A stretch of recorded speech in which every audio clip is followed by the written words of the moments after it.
This is me talking. Well, good morning. This is David. Hi, and I'm Brenda. And we're from OutsideOurBubble.com. See? And we are leaving the wonderful town of Fredericksburg, Texas today on a really gloomy, rainy day. Which Brendan knows. Brendan knows. I know what. It's my favorite type of driving. Oh, I didn't know where you were going with that. Well, I know that it's raining. Yeah, it's you know, for those of you who know who we are, you know, I have this OCD thing with keeping the coach clean. So no, really, I do. Really, I do. Really? I do. So you can imagine what this is doing to me right now, knowing that I'm driving it in the rain. It happens. It does happen. Don't get me wrong. Not it the first happens. time. It won't be the last. That is correct. And anyways, like we said, we're now leaving the town of Fredericksburg. I'm David. This is my lovely wife, Brenda. And we got about a 4-hour drive today. We're going to Burleson, Texas, North Texas Jellystone Park, which is a really nice park. It's an all big, giant park, water slides, paintball, laser tag, all kinds of things there. Yes, Jellystone Park is normally associated with a children's park. However, we normally don't seek out Jellystones. That's true. We usually don't seek them out. However, we don't have kids. This one, our friends of ours own, and we actually helped design the Wi-Fi that is in this park. And the reason we're going back, so the Wi-Fi actually works. It does, because they have enough bandwidth coming in with a fiber line. And any case, so we're going back because we're helping them expand the Wi-Fi in the park, because they added a whole new red carpet section to, they're calling it red carpet RV sites, which Brenda and I had the distinct pleasure just over a year ago of working with the owners and talking about the site design, which was kind of cool. And to see that come to be real about a year later and still is currently developing is really cool. Yeah. So any case. Stop at Whataburger. It's open. I don't think I can fit in the drive-thru. 10 o'clock in the morning. So, just so you're aware, for those of you who don't know, who follow us or do these live travels with us, we're only as good as our data holds out to be. We are on Verizon 4G, and we're using a WeBoost 4GX RV system to bring the signal in the best we can. So we're doing everything we possibly can to make these live broadcasts work. The downside is we're traveling through the hill country of Texas. We're on the back roads of Texas for the most part, going from Fredericksburg to Burleson. So, as you guys had seen from us coming here from Hilltop out in Fort Stockton, data is spotty. Data is very spotty. So, we will lose data along the way. Yeah, it will come back on it. Yeah, we are. We're getting lucky like that. Dang it. We will drop out along the way. I'm sure of it, because we're going to get into some areas where there's not a lot around, and so they don't put cell towers out in places like that, I guess. But if you hang in there with us, if you're live, we'll come back. Magic, somehow. If you're not watching us live, meaning you're not watching us on February 6th, is that today? It's Tuesday, February 6th at 10:04 a.m. And if you're not watching us live, then YouTube, if we lose and drop signal and it comes back, YouTube will just splice it together and we'll jump from rockets and something else like that. See, just like that. That was me messing with you. So it will jump. We'll actually jump in time. Speaking of rockets, today, 1:30 Eastern Time, SpaceX is launching their first heavy lift rocket. Elon Musk spent $90 million for this, and what he's doing, it's a test launch, but it's a test launch that's going to Mars, where they're going to put a red Tesla into orbit around Mars. That's the hope. And so this is the first test launch of their heavy lift rocket, dual stage, 2 engines, big heavy lift rocket, and it's supposed to happen today at 1:30 Eastern Time. If we can find a place to pull over, because we are into stuff like that, to watch the launch live on, well, the internet, we are going to do so. I know we can watch it back on the news, and there'll be reruns and blah blah blah. But we just kind of like the anticipation. You know, is it going to work and everything. So, anyways, we're on our way to Burleson, Texas, to the North Texas Jellystone Park. Our website is outsideurbubble.com. You're traveling along with us in a 2014 Tiffin Allegro Bus, model 45LP. We are 42,000 pounds in weight. We are 45 feet long. We are pulling a Jeep Grand Cherokee behind us. And that makes us a total of 64 feet long. But that's the stats of what you're currently driving in. And yes, I know you're looking at us. Okay, to answer... But there are other cameras you can look at, even though it's a really icky day. Yes, and in regards to that, do you know our front view camera is actually way up on the very top of the windshield, so the windshield wipers don't reach it, so Yep. you are going to see the spots from the rain. Can't help it. Can't have, oh look, they're building something new out here. What, another winery? Yeehaw Ranch Outfitters. That's a big building. So yeah, we can't, the windshield wipers do not go up there. So Yeah. there's no way in heck. It's raining. I mean, I can't. It is what it is. It is what it is, and it's a really gloomy day, as you can see. So you're not going to see much out of the live cameras, the front view or the rear view cameras. And for those of you not knowing what we're talking about, outsideurbubble.com. Click on live view, and you'll find two cameras: a front view and a rear view camera. And there's a freaking semi who wants to pass me, if you can believe that. On these are tight roads out here, by the way. And Dino said that he sent us a message on Instagram. I'm not sure if I got it or not, but he said that the timestamp on the the camera, I never updated camera. it. I never updated the timestamp on the camera or the rear camera when we cross time zones. Oops. We'll try to remember that when we get somewhere. Yeah, we really don't read Instagram a lot. I do sometimes, but We use it. sometimes the comments get lost. Yeah, they get lost. Brenda, if you want to go to 192.168.1.50 and log into there, I can tell you how to change the time zone setting. So yeah, once again, we're only as good as our data allows us to be, and we are going to lose you guys at some point along the way, but it will come back as long as you keep the stream window open and running. Whoa. Hang on. I'm trying not to overbrake. Stoplight. On a 55-mile-an-hour road. 70-mile-an-hour road. Oh, 70-mile-an-hour road. So that was, I didn't want to really overstop, so 70-mile-an-hour road. 198.162.1.50? Yes. It's not 150, 50. Yeah. 192. 1.50. Yes, hit That's enter. what I said. It says connecting, but nothing's coming up. Are you sure you're connected to bot.net, our internal network? I would imagine you are. Yeah. Okay. I mean, you're connected to botnet 5G? Yeah.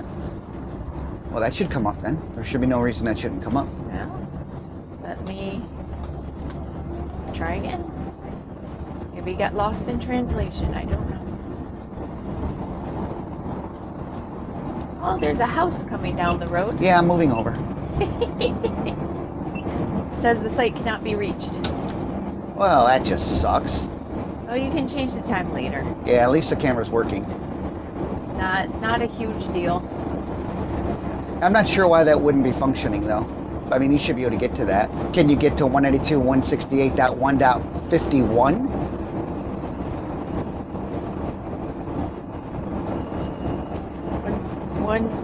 192.168. 158.58. Oh, That's why you got it wrong then.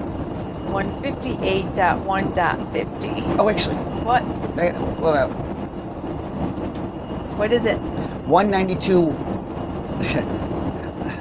192.168.1.51.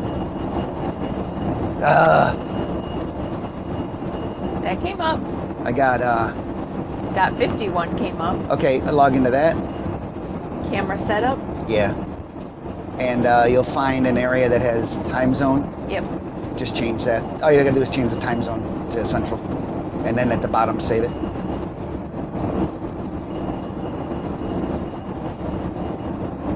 Anyways, so what we do is we try to answer questions along the way that people might have.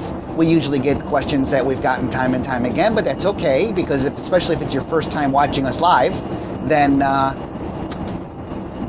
you know, then you can ask us questions, and maybe people that are in the chat area, if you're watching it live again, if the chat area might even answer it before we do, because there is a delay between when you send us a message and when we actually respond, because there's a delay in the video time.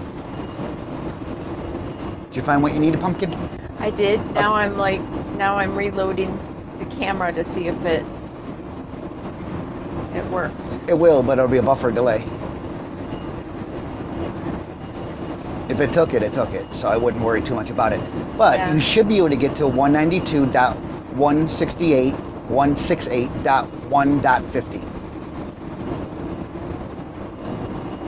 So yeah, other than that, when we're not answering questions, we just kind of talk amongst ourselves. Oh, by the way, the weather, other than being rainy and icky, it's really cold. I mean, it's below 50 right now. Yeah, I got that 50 now. Okay, go ahead and log in. I think you were 68 before, not 58.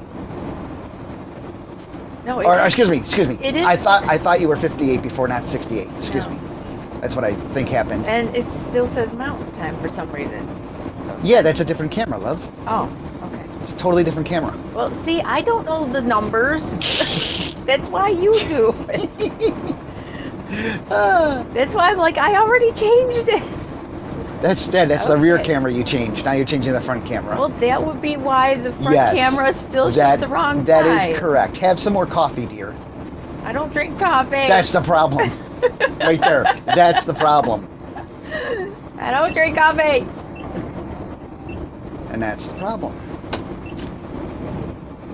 If you did, you wouldn't have those issues. Well, I normally have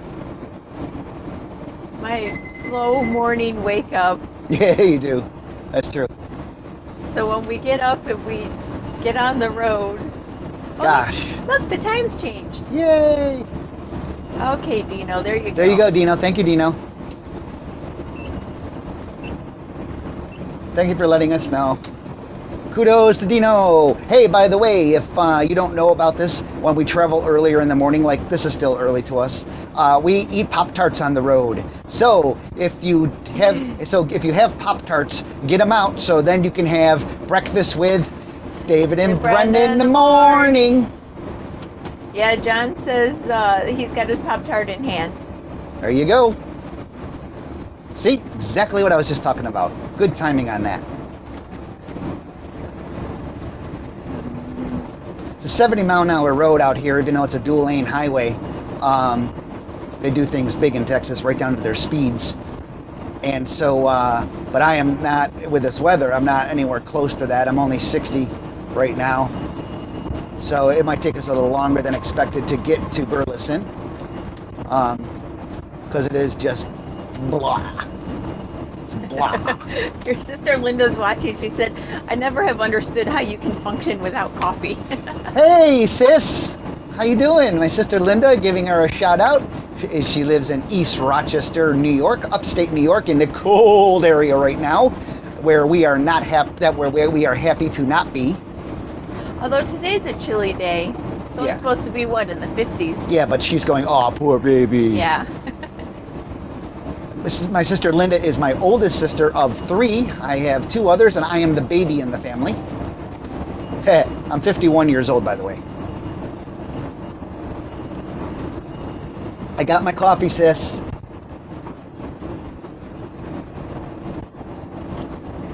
Where the windshield goes says they just finished their Pop-Tart. Now they're sipping coffee and watching us. Wait a minute. What do you mean you finished your Pop-Tart? Oh, we better get ours. You go get more Pop-Tarts, because if you finished it, you didn't have breakfast with David and Brendan in the morning. Yeah. So you have That to go works get. once. It works once. So you have to go get more Pop-Tarts. Yeah. Hey, I put this little sign here. I thought, hey, that's a waste of space. I should put our logo there or something so people know who we are, who just happen to come across our channel and like, what the hell is this? So we figured we at least would put that there, and then, you know, people might say, well, let's go to Google and type in Outside Our Bubble and see what we get, and then you'll get us. And you'll see our website and what we do and blah, blah, blah, blah, blah, blah, blah. Blah, blah, blah. So is it breakfast time? Yep. So. And your sister Linda says, but you're still my big bro. It's right. So get your Pop-Tarts out because it's now officially time for David and Breakfast with David and Brendan. It's not working. I'll shut up now. I'm just going to eat my Pop-Tart. Pop-Tart time, breakfast time. What is in that coffee? It's nothing in the coffee. I'm driving. See, this is why I don't drink coffee. I got my Pop-Tart. I'm got happy. Somebody from Russia joining us. Okay, John, first question. Is FMCA worth joining for part-timing or full-timing? What other memberships are worth joining and why for full or part-timing? Go ahead, Brian. I don't know. We were FMCA members. We kind of let it lapse. They do have a couple of really good things when you're FMCA members. They have a discount on Michelin tires, so if you need new tires. But I know there's other clubs that have that as well, like the Allegro Club for the Tiffin owners. They have the discounts also. One of the nice things about FMCA is they have, I'm trying to remember what it's called. I think it's called Travel Assist, where if something happens to you and you need to fly back home or whatever, you're ill and you can't drive your coach, they have, is that the driver assist that they have, the Travel Assist? I believe so. Yeah, they have a service where somebody will come and drive your rig back for you. I think the FMCA does. Somebody can let us know just in case, but I believe that's true. That's not the one where they fly you home. No, that's a totally different insurance system. That's the different, yeah. But that one also has a service too to move your coach. We're talking about AirMed or something like that. Yeah. Which is a service where if you get ill, they'll fly. I mean, they'll fly you to whatever hospital you want to be at. To be closer to family or whatever. Right.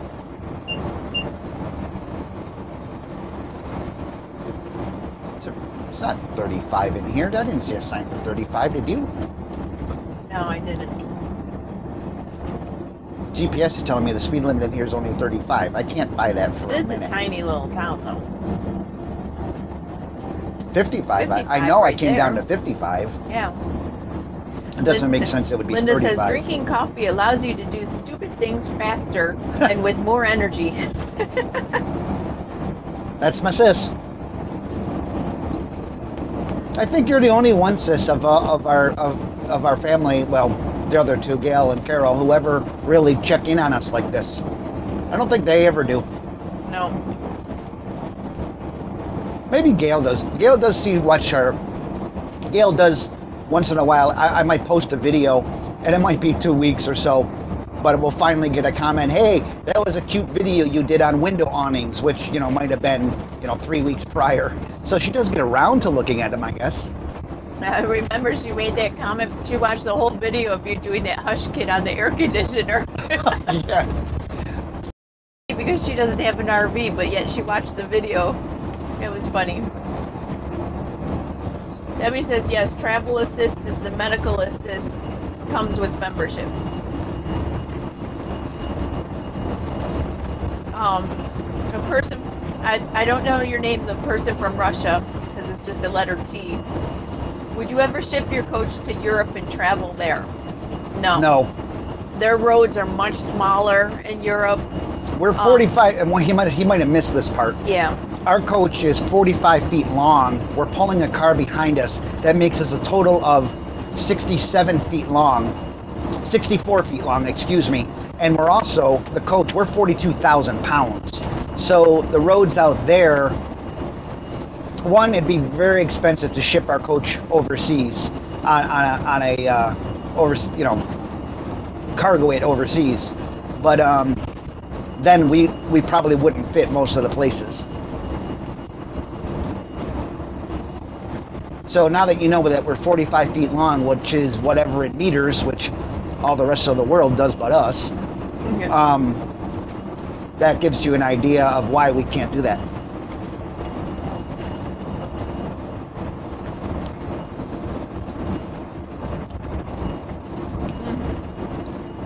Their name is Tristan. So we're heading to the North Texas Jellystone Park in Burleson, Texas. We're currently 206 miles to our destination. In the rain and drizzle and cold. I actually have the heater on. That's how cold it is. I actually had to turn my... Oh, look at little goats. Sorry.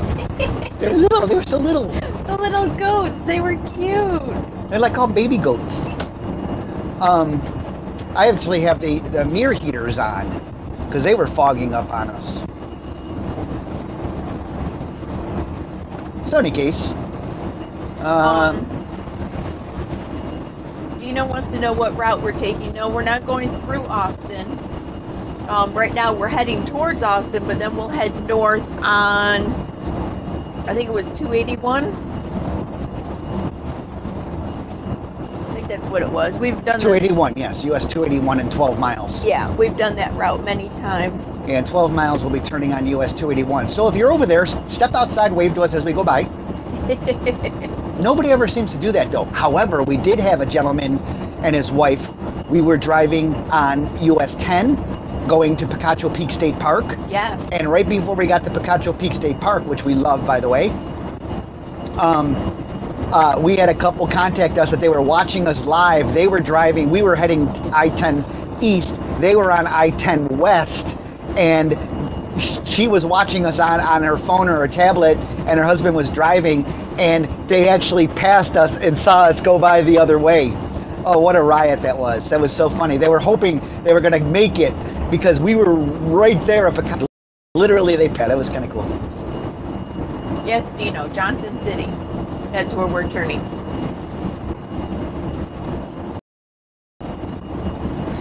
Hey, we got to watch the Super Bowl. That was awesome. I think we lost connection. Slow internet. Slow internet. Yeah. So we're going through a bad area, like I mentioned we would. So the internet's going to slow down, which means you guys might get blocky. We haven't seemed to have lost the internet at this point. It might have slowed down and became more blocky. But like this. If it's not our team.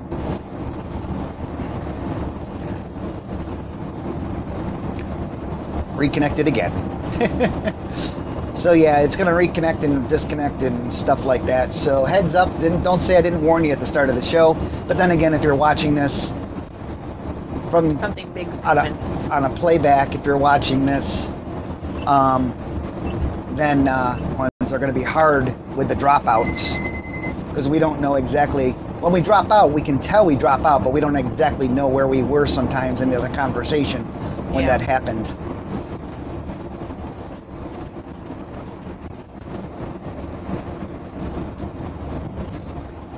Okay, so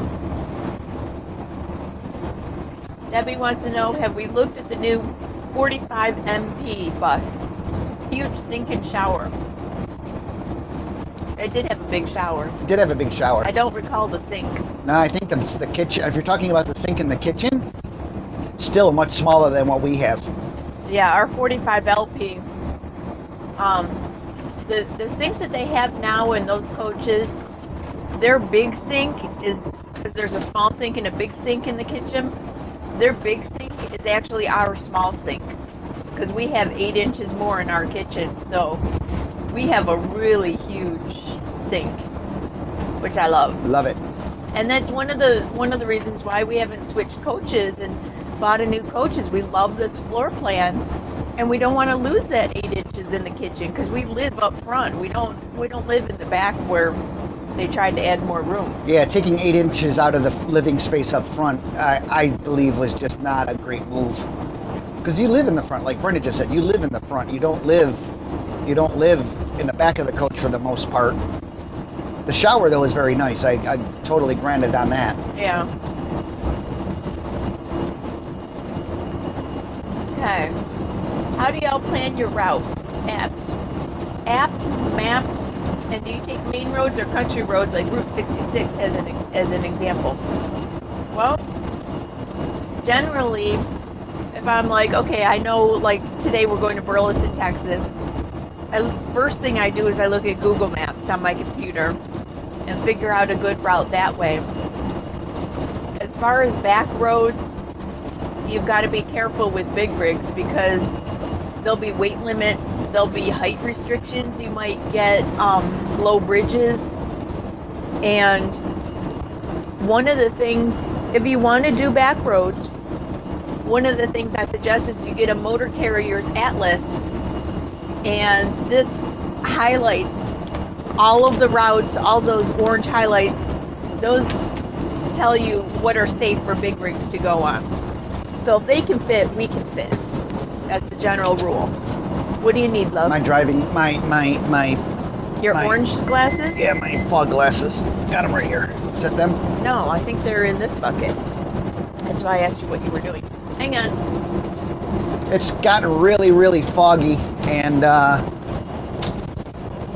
we got special driving glasses for nighttime driving and inclement weather driving that allows us to see better. It cuts all the blue. Nope, those are empty. It cuts all the blue out of the spectrum, thus giving you a much sharper vision in situations like this. So if you guys don't have driving glasses for nighttime, why do we have? I'm pretty sure they're in there, Liv. Okay. If you don't have driving glasses for nighttime driving or inclement weather driving, you might want to look into a pair. They're basically yellow lenses. Hang on.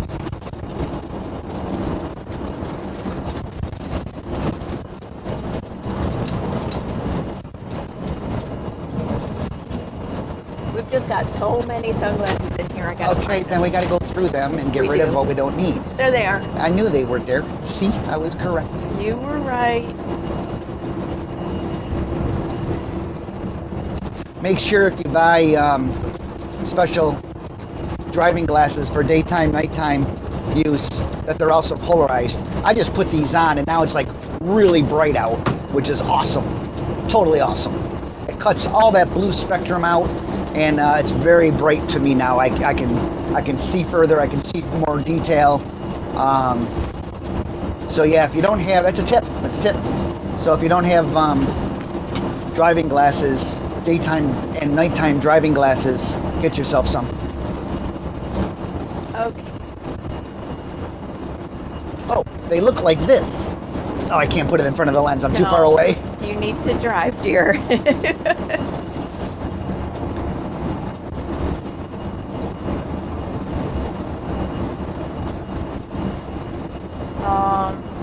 John says, another question and topic for conversation is, out of all your travels, have you documented which RV parks you've stayed at? And of those, given them a rating? If not, make a great video segment. We really don't. Well, not really. I mean, we have, but... Yeah, in the past, we have done blog posts on an RV park. And as far as where we stay, I have a scanning program called Neat Receipts, and I'm very weird about this, but I scan everything. She does. OCD. Oh, yeah. So I scan everything, and I scan the park map, I scan the receipt and everything, and I have a folder in my Neat Receipts that that's just for campgrounds. So I can go back and I can look at the camera, even if it's a bad campground and we don't want to go back there, I still scan it. Because years from now, if we're in that same area and we're like, oh look, have we stayed here? This looks like a decent place. I can look it up and say, oh, we stayed there. Verizon signal's bad, or we didn't fit that well, or whatever. So I do have a file for all of that, and we have blogged about some RV parks. Yeah. We don't do it in general. It's not something we do often, though. No. I mean, if it's a nice RV park or something, though, then we would. You have to understand, to make a blog post takes a lot of time. Look at that, love. Yeah. to make a blog post, I mean, it takes time, the photos, the text, and writing it all, blah, blah, blah. It takes time to do those, and doing them for campgrounds, there's so many review sites already online that, you know, and I know that people trust us for information, which is wonderful. I don't know why, but they do. Any case, Because we're honest. Yeah, I mean, so would they read our blog post on a campground and choose to go there based on that, or would they look at reviews such as RV park reviews and choose based on that? Because there's a lot more reviews at that point. You just got to remember about the reviews online that you find, and this goes for most things, is that people are quick to talk about negative things versus positive things. So that's one thing we always... Are you paying attention to your GPS, love? Yeah, I am. It goes to one lane up here. Yes, but you're also turning left in half a mile. 3/4 of a mile. Turn left on US 281. I'm just... It tells me these things. Okay. I wanted to make sure you weren't getting caught up in your conversation. My blah, blah, blah. Because that's been known to happen. No. I think we did that on the last trip. You and I both missed. We both were just caught up in the conversation and we missed the turn. Oops. We are so dedicated to you guys that happens. It's a cute little town. It is a cute little This town. is Johnson City.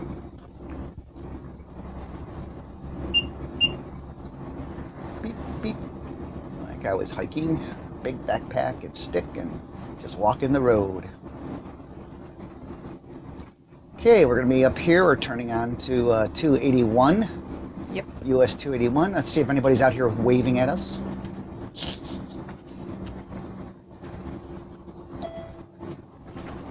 Turn left on US 281.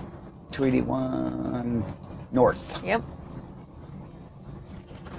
You got a red light. Thank you. Yeah. Continue on US 281. I will as soon as I'm on it. I'm not on it at this point. Thank you very much. Okay, so... Once again, I'm David. This is my wife Brenda. We're from OutsiderBubble.com. You're traveling along on a 45LP Tiffin Allegro Bus, model 45LP. We are 45 feet long, pulling a Jeep Grand Cherokee behind us. We are making us a total of 64 feet long, and we are 42,000 pounds. Our average catch mileage is 7.5 miles per gallon. Whew. That's the coffee. At least I got it all out. And now people know now if they can play that back slowly, they... And yes, there are two other cameras you can look at, front view and rear view. OutsiderBubble.com. Click on live view. Are you done? I'm done. Go ahead, my love. Somebody's asking, did we have to take a driving test to drive our coach? No. It all depends on what state that you that you domicile from. What state is your driver's license from? When we lived in New York, the rule was anything over 26,000 pounds that was a recreational vehicle, so non-commercial, you had to take a driving test and a written test. And we did that, and we passed, and we both had the thing on our license. When we moved to Florida, when we sold our house in New York, we moved to Florida, there's no restrictions. So you can just buy one of these and drive it off the lot and be totally legal. And that's what happened to us when we bought our first motor coach in 2008. Yeah. 43 footer. We bought it, they handed us his keys and said, there you go. We had never driven one before. That was fun, not. Well, be aware though, depending on what state you're in, check the laws on that state, because if you ever got into an accident or are involved in an accident, and your state that from your license is from that you require, like New York requires you to have an endorsement on your license for a recreational vehicle over 26,000 pounds, as Brenda mentioned, and you don't have that endorsement, guess what? You're not insured. So very important to make sure. yeah, they will deny that claim. They will. They'll deny that claim for any reason they can find. And you'll probably get a ticket for driving out of class or something, yeah. even though you're in a state that doesn't require it, that doesn't matter. It's based on the state your license is from.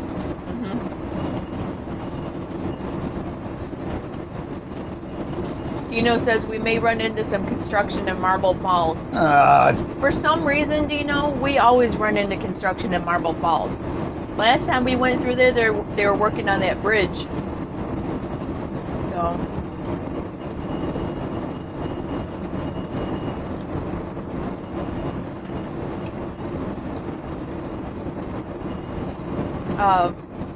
Bonnie Man asks, how has the Garmin GPS for RV been doing? Has it took you down any roads with low clearance? It has not done that. My review and my dislikes of the Garmin, which I still have on our website and on the description in our video on YouTube, still stand. To this day, Garmin has not made any updates to address any of the thoughts or concerns of not only me, but any other reviewer that's done a review who have the same thoughts. They have not touched it, which is sad. They haven't updated anything. They haven't updated anything except for the maps. They would run out a little app patch for patching something, but no feature changes, which is ridiculous. Totally ridiculous. I won't get into that because it upsets me. It still works. The Garmin unit still works. I was gonna say, but we still use it. We still use it. You just don't ever Trust 100% rely on any GPS. Right. And Any GPS. But my complaints about the Garmin is their lack of use of space on a 7-inch screen. They can give you so much more detail and have buttons that do things without having to go to 2 other pages first.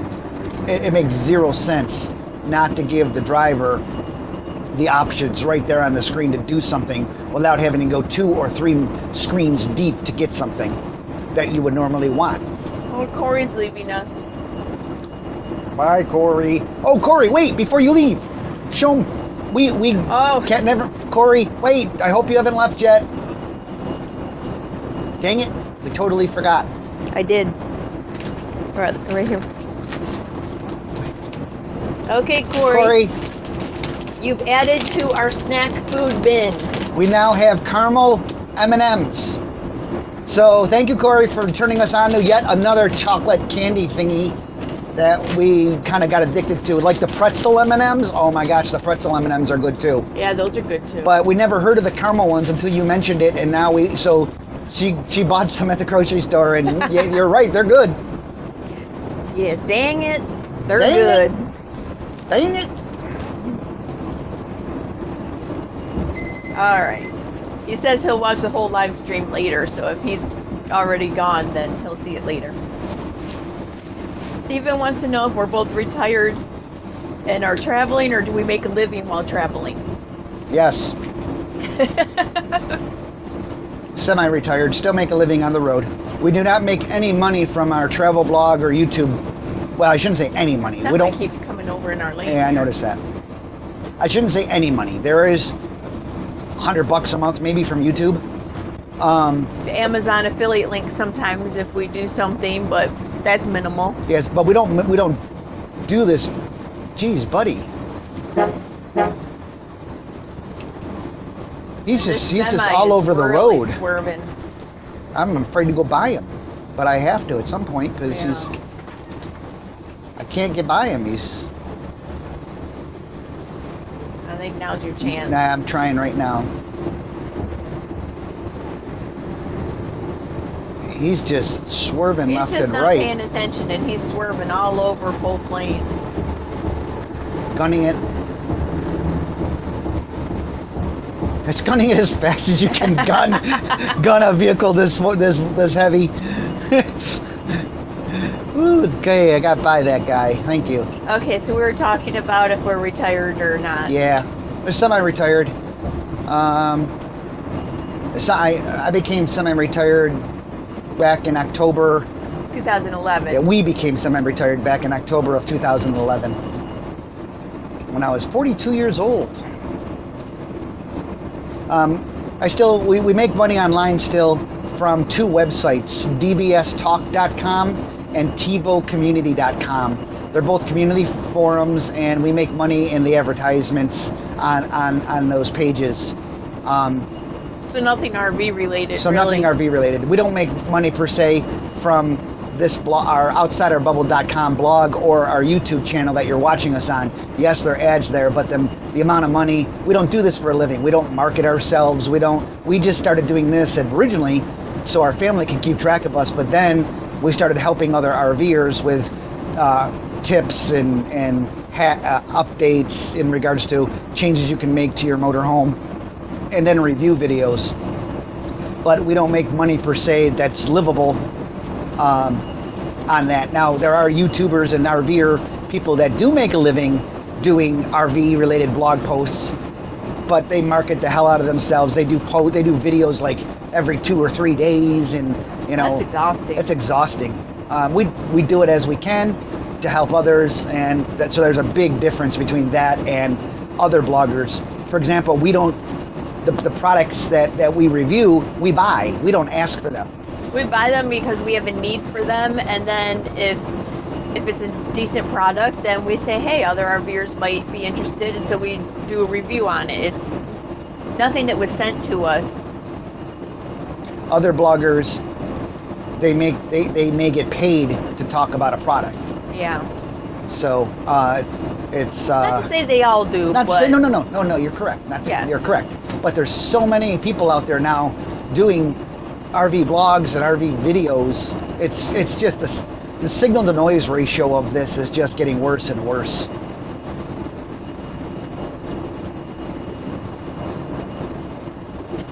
Someone says they're thinking of buying a Super C. Any thoughts? Not really. Those are nice. I mean, our only thought is just make sure the floor plan works for you. That's really the key. Yeah. It doesn't matter if it's a Class A or a Super C or, a little travel trailer. It's The floor plan has to fit your needs and how you want to live. That's all.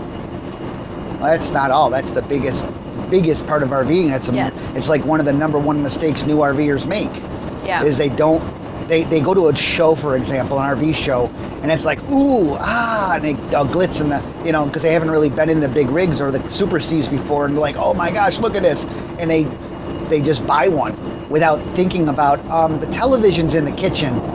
It's not in the living room area where you sit. It's in the kitchen. Next to the stove.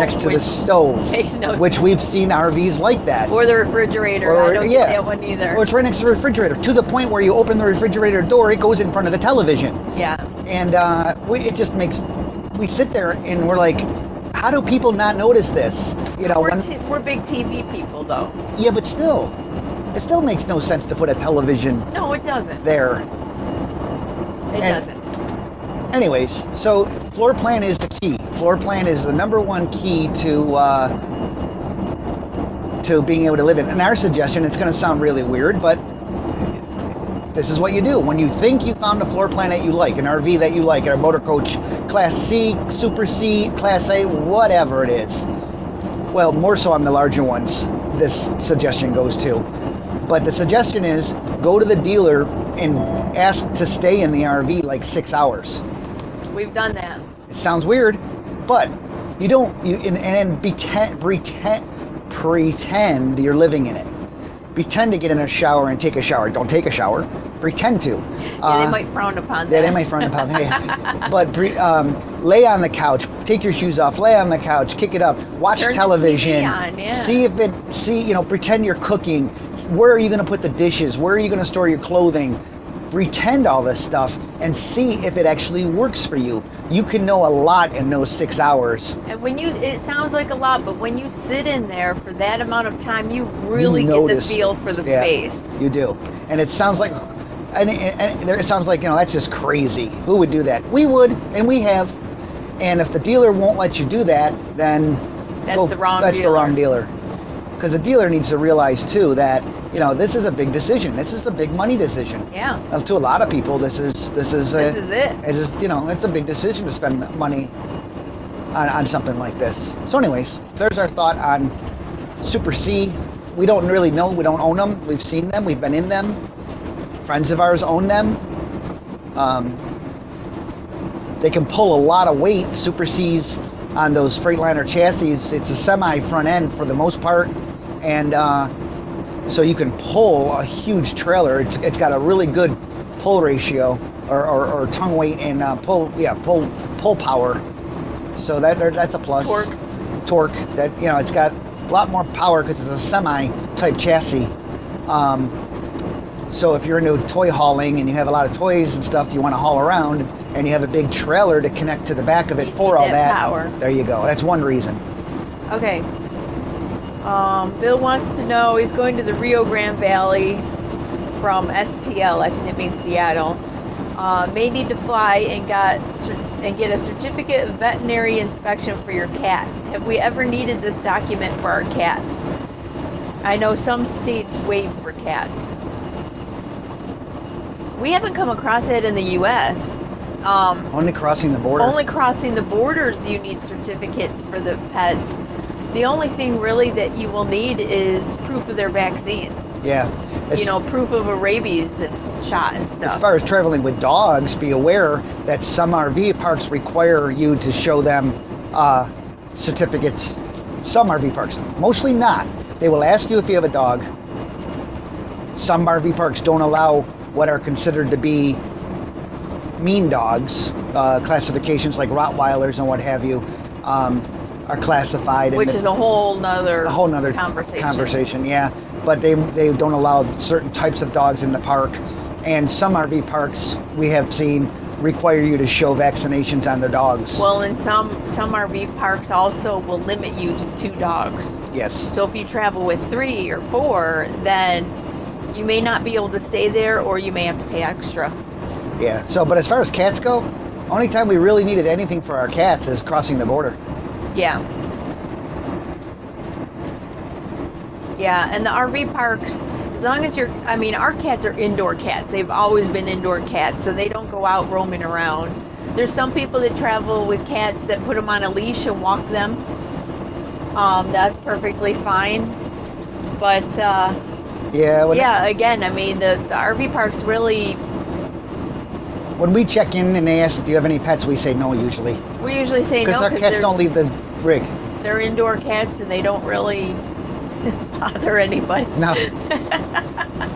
Except us, but when it's dinner time.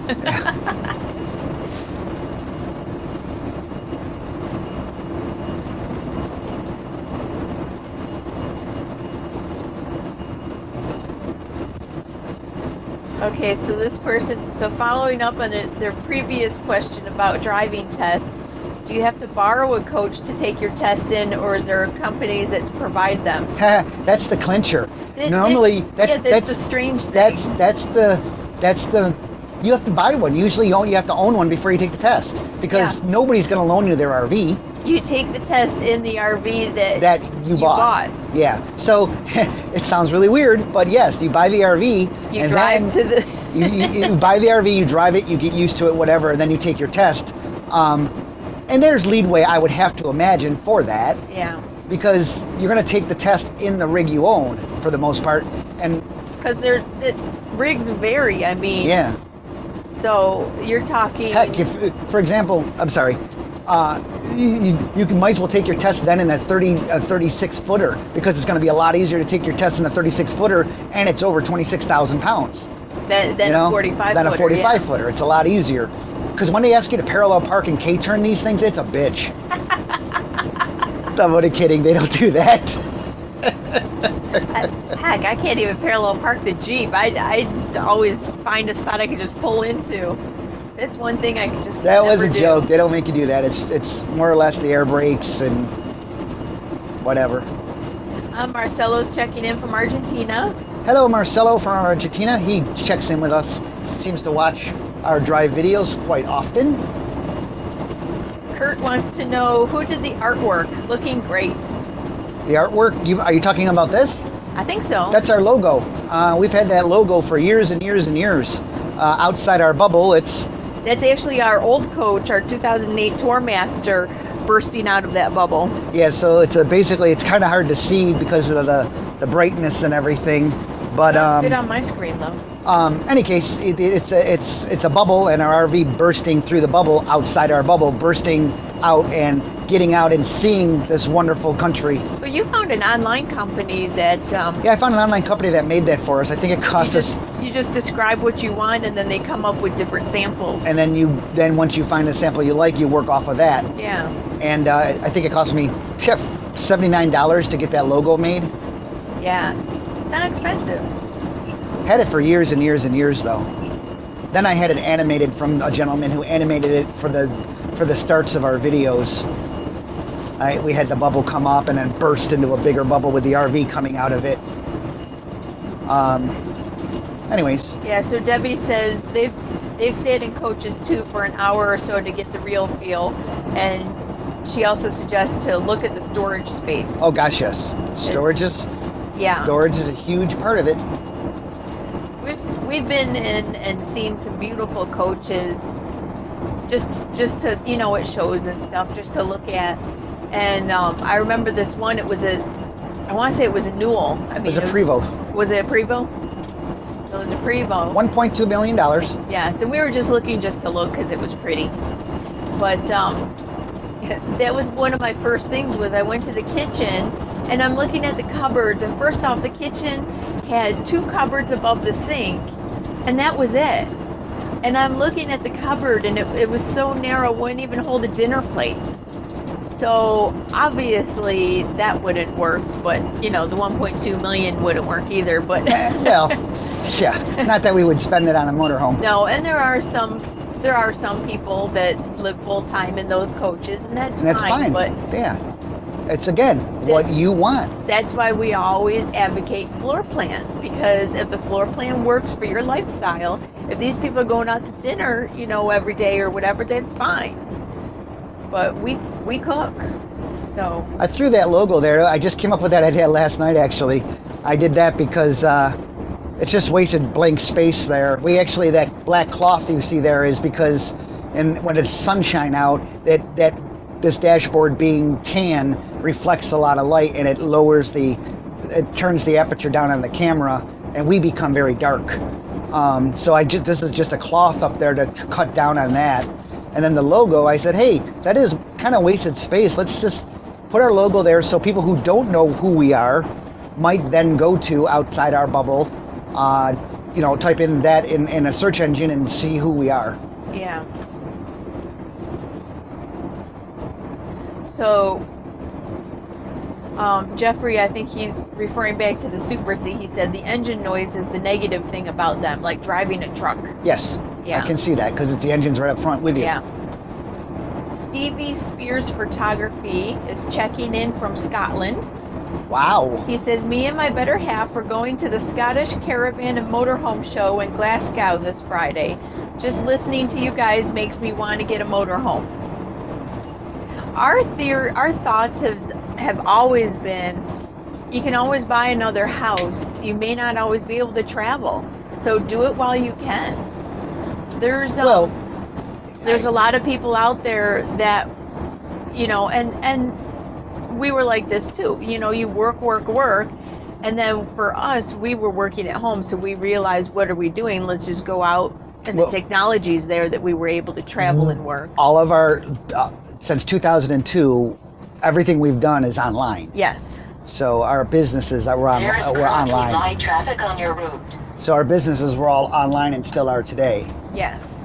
So which allowed us the freedom to do that. Which allowed us, and the technology's there like this, where we can live stream going down the road, and data's not that bad around the country in certain spots, but looks like we've got another stoplight coming up. Yeah.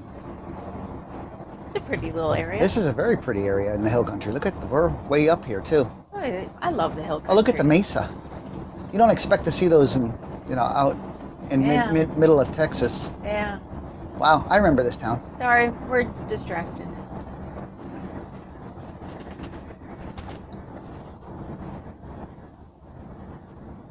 Let's see, where are we going through? I got 35 miles on this road. We're getting into Marble Falls, that's why. Yeah. Because this is the bridge, right? I thought it looked familiar. This is the bridge that they were working on last time we came through here. And it was down to 1 lane each way. They did a good job. It's a nice looking bridge.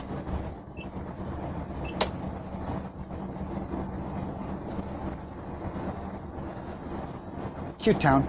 Yeah. We should stop here sometime. Well, let's stop now. No. It's coming up on 11 o'clock, so we're still good for the Rocket launch? rocket launch. Yeah, we might find a place just to pull over to watch that rocket launch. Again, SpaceX is launching their largest rocket to date. It's a heavy lift rocket. Uses 2 booster engines. And they're actually it's a test launch and everything, but their mission is to fly to Mars with it, and they're going to put a red Tesla car in orbit around Mars.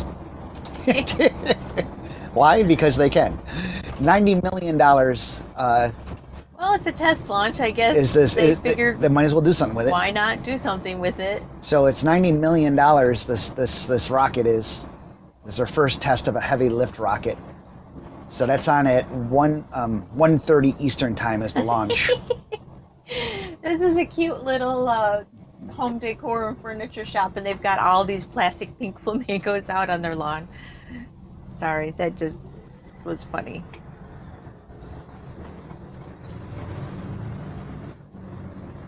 My logo came down a little bit further.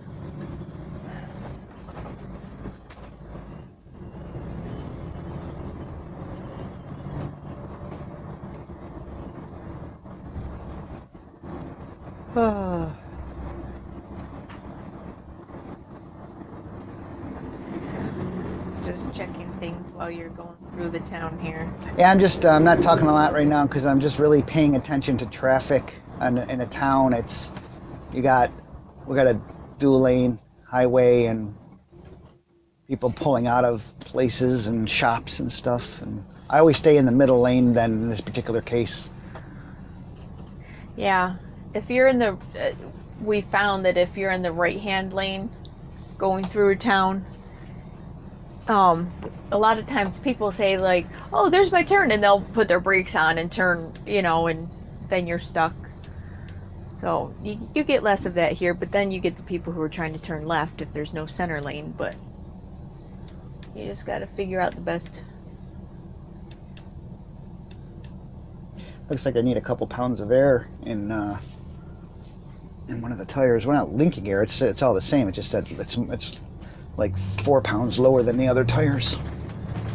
John wants to know if our unlimited data plan is really unlimited, or is there some limit that they impose? We have not been slowed down yet. We have the original back 2011 plan that we still have.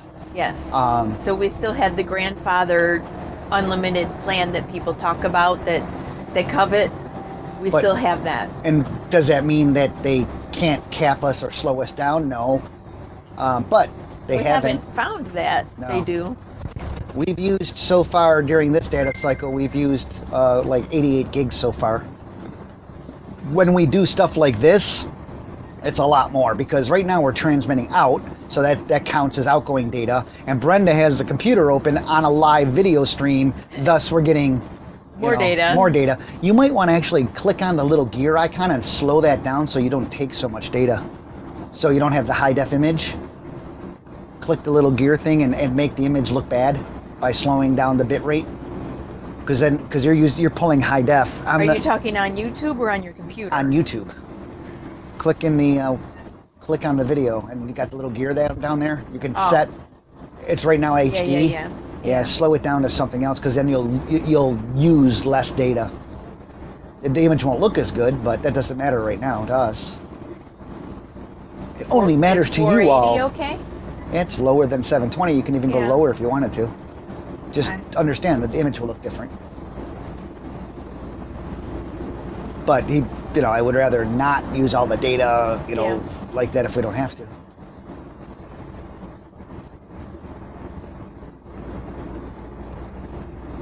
Anyways, going through town, blah, blah, blah. So you guys bored yet? I know sometimes this can become quite boring, especially if we're not, I don't know, joking around or whatever. Sometimes, you're driving down the road, you just got to concentrate on the road, people. Well, days like this, it's a gloomy day. It's a very overcast, gloomy day. It's rainy, it's misty. It's not very festive. No. As far as festive driving goes. Woohoo! Festive driving. Festive driving? Yeah, Is festive. that a thing? Woohoo! Yeah, it is now. I'm bringing it. So I'm gonna start that trend. Festive driving. Okay. It's a party every time you get behind the wheel. Yeah, get t-shirts made up then. Festive driving. It's a party every time you get behind the wheel. No, that sounds bad. No, that's not good. That sounds like you're drinking or something. Oh, yeah. Okay. Okay. So festive driving is now out. Yeah. I still think David and Brenda in the morning will catch on. Did you get that from the TV Yes, show I was gonna. Community? That is paying homage to the TV show Community. That is playing homage to that. I'm playing off of that. So yes, very good, Brenda. Somebody I'm surprised hasn't mentioned that yet. By the way, do you know Marble Falls wasn't that bad going through? I didn't hit any construction. Woo woo. I think this is the first time we didn't hit construction going through there. Woo woo. Now watch, right up around the corner. Yeah. Dead traffic. Marcelo, no, neither of us smoke. We've always been non-smokers. Only pot. We only smoke pot. Stop. I'm only kidding. Marcelo's the one from Argentina. Yes. He says we are vapors.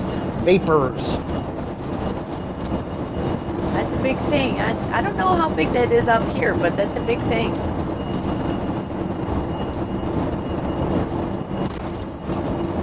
Jim says the car from SpaceX is really outside the bubble. Yes, it is. It will be soon. It's going to be interesting. It's the first heavy lift rocket to be launched since the Saturn rockets, which were the biggest ones ever launched. Saturn V's. Hershey Motorhome and Barbara is also asking about our fuel tank. Yes, we have a full fuel tank this morning. Well, Mostly full. We filled up, 60 miles from Fredericksburg. Yeah. Before we hit Fredericksburg. And Hershey Motorhome wants to know if we have any fuel concerns today. No.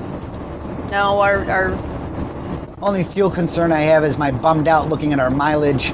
We're averaging 6.5 miles to the gallon right now. we're in the hill country. Because we're in hill country, and so we're climbing up and down hills quite often. Yeah. That's not an issue. It's just a bummer. Bummer. John says you have an all-electric coach, so do you heat your coach with heat pumps? We have an aqua hot system. We also have heat pumps. And I was getting there. Oh, I'm sorry. And we also have heat pumps. So the heat pumps are the roof air conditioners. They have heat pumps in them. Those only work. Wow, that's a big pile of dirt. Wow. Sorry. Sorry. Distracted. Squirrel! Squirrel!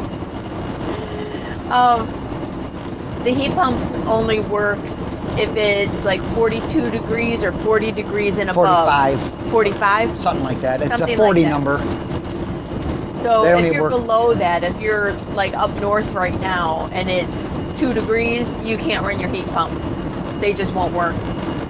The aqua hot runs off of electric and diesel. So if we're plugged in, we always have the electric on because why not? Never turn it off. Never turn it off. And then like when we're dry camping, like when we were out in Quartzsite. Wow, that semi came across the line. Yeah. Coming toward us, by the way. When we were in Quartzsite dry camping, and the nights got really chilly, there were some nights we had to turn our diesel pump on for the aqua hot. Because obviously it's not going to run off of the electric too well because, we're boondocking. Yeah, we're not plugged in. There's no electric. Yeah.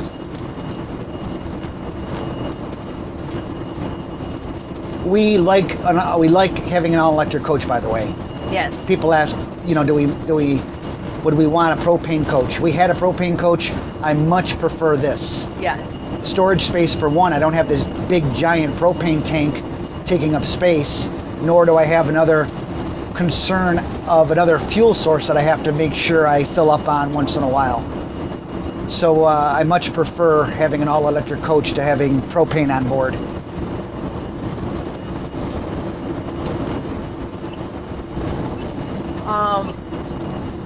Bob wants to know, is it a gas coach or a diesel getting that bad mileage? We're 42,000 pounds. We are a diesel coach, but we're 42,000 pounds. Pulling 5,600 pounds behind us. Yes. Going uphill. Well, our average for the most is part. about 7.5 to 7.8 miles per gallon. And that's typical. And that's typical for a big rig. Yeah, anywhere between 7.5 and 8 miles to the gallon. Loaded. Loaded. But we're in the hill country of Texas, so we're pulling up and down these hills, and so our gas mileage right now is like 6.5. 6.4 now. See? Just went up now, 6.5 again. Yeah. And this is the gas mileage, just so you're aware, this is the average since we left the park. Yeah. So this is the average gas mileage since we left the park. I mean, let's face it, we don't buy these for the fuel economy. No, we do not. We've been as high as... That was awesome. Yeah, coming back across the country, flat road, wind behind us, pushing us. It was awesome. Usually we get worse gas mileage going west than we do going east. But unfortunately, this time when we left, the winds were coming out of the east the whole freaking time we were driving. And we had some 15, 20 mile an hour winds. Coming straight at us. Right at us. Our gas mileage was tanked, literally. Yeah. But yeah, right now I'm not too happy. And you got to remember, we're a very heavy vehicle. It's an ISL, it's a 450 ISL engine, 450 horsepower engine. And people are like, well, you know, they make a 600 that you can get. Why wouldn't you get that? I said, because it's $70,000 more to have that. The price tag, yeah. Yeah, $70,000 price tag between the 450 ISL and the 600 ISL. And we can buy a lot of fuel for $70,000. And the amount of times that we're in mountainous regions that we get low fuel mileage is only like 5% of the time. Yeah, it's not often. So doing the math, it doesn't make any zero. We're not pulling a big trailer behind us like others we've seen that we need to have the power. The slowest we get down to is 40 miles an hour going up a very heavy climb. And the semis aren't going faster than that anyways. So it doesn't bother us one bit to have a smaller engine. We save on fuel. But a lot of times on regular hills and stuff, we can pass the semis because, you know, they just don't have the torque going Well, up. they also carry heavier loads. Yes. I mean, they're carrying much heavier loads than 42,000 pounds. Adam wants to know, he's not sure if we've answered this before or not, but what features would you like to have if you bought a new RV? Things like blind spot warnings or any new tech stuff? I would like 360-degree view, where you actually have a 360-degree view around your coach from the use of 4 cameras, or depending on the system, it could be 6 cameras. One of the manufacturers is doing that, isn't it? Yeah, like I think Newmar is doing that right now. That's neat. I'd like adaptive cruise control and blind spot warnings. Well, don't have a lot of blind spots because we got dual mirrors and cameras shooting down the side. When we put our directional on, we got a camera. So there's not a lot of blind spot going on, but it doesn't hurt to have side warning indicators either. Do have, on this coach, we do have the mobile eye, which tells you, you know, if you're drifting into another lane or... Yeah, like this. Or if you're... Oh, red light. Or if you're getting too close to the vehicle in front of you, it'll give you a warning, things like that. And if you get too close, you know, if you keep creeping into that car in front of you or whatever, it'll turn the... It'll actually turn off the cruise control. Yeah, disengage the cruise control. Losing my train of thought. Yeah, disengage the cruise control. It'll disengage the cruise control. But the adaptive cruise control, like we have in our Jeep, would be really cool. That would be really nice. So that as far as the driving tech, those are the things I would like. Also for the interior tech, one of the things I'm just shocked at to this day, that manufacturers don't have climate control systems, programmable climate control systems. Or even the ones Tiffin's putting in right now in the 18s are manual, even though they're on a digital display all in one place, they're still not programmable. It's still a dumb thermostat for all intents and purposes. So I'd love to have controllable climate control, so it automatically sets the temperatures day and night. Speed limit in here? 50. Okay. Day and night modes. I only asked because that truck in front of us seemed to be going really slow. Hershey Motorhome says that he lost us. What was our horsepower? We have a 450 ISL. There is a 600 horsepower, 600 ISL engine option, which is $70,000 more, which I would never spend $70,000 just to have the added horsepower because it does burn more fuel. Yes, it has more torque, but we really don't need more torque. We're not pulling a big trailer behind us or anything like that. And the slowest speeds we get going uphill for the most part are 40 miles an hour through the higher elevations. Our gas mileage, it is what it is today because a couple factors is most of it is hill climbing, and then we're speeding up. We're going through these towns, so we slow down to like we just did, a stoplight. And then in order to get the coach going, it requires a lot more torque, a lot more power just to get this amount of weight moving. So you're burning a lot more fuel, a lot more energy just to get the coach moving again.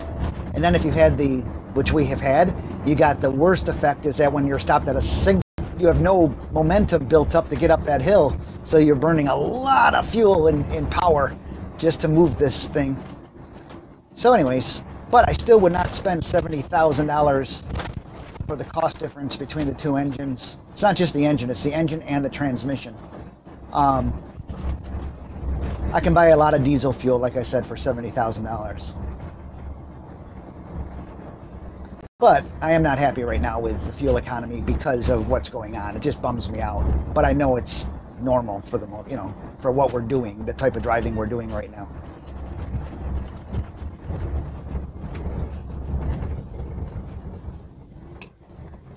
Especially going through a town like we are. It's a lot of stop and go.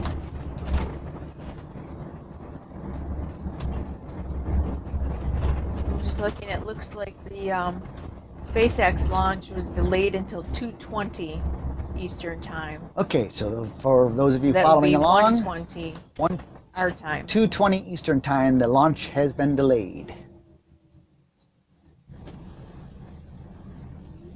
So let me change my alarm. So like right here, we're stopped at this signal light, and when we start up, we got a slight hill climb, which is going to, of course, burn more fuel.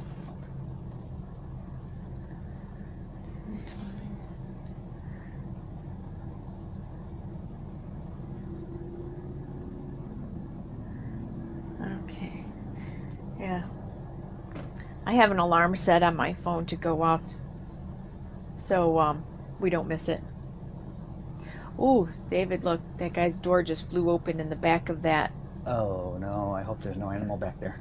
I don't see anything, but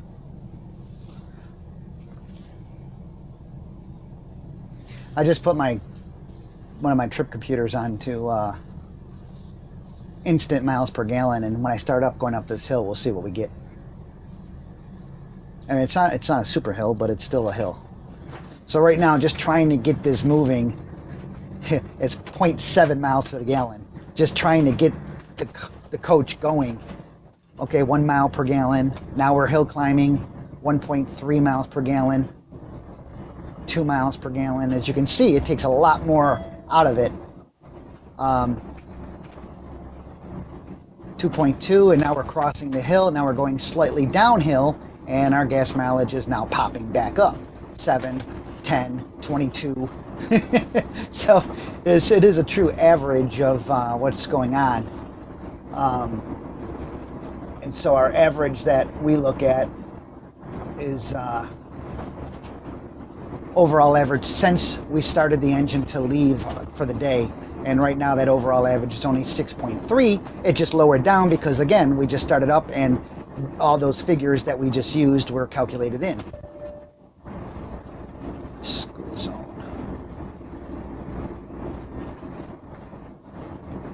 Anyways, enough about that. I don't know what kind of truck that is with that door.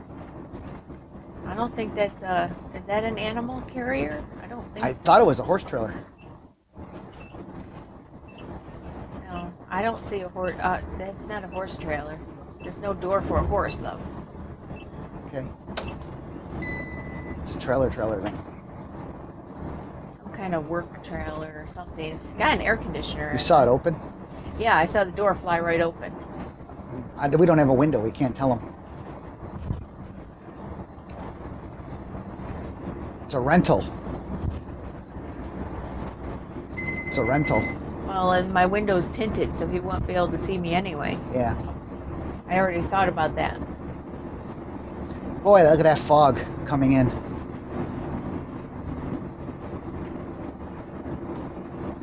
Blah, blah, blah, blah, blah. Foggy day. Hunter- Hershey Motorhome says he gets 7 to 8 in his Ford V10. Where are you located and where are you driving? Just kind of curious. Hershey. Hershey, oh, Pennsylvania. It's flat for the Yeah. most part. Hershey, Pennsylvania. I don't think, well, there's hills out there, but it's not like this in hill country, that's for sure. Yeah, out west there's... And you're also not 42,000 pounds.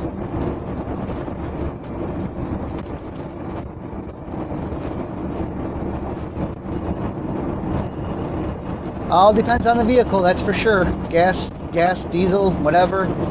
Diesel is going to create more torque, that's for sure. That's why the bigger coaches like this, the larger sizes, you don't ever find a gas engine in coach this size for the most part because it needs that torque.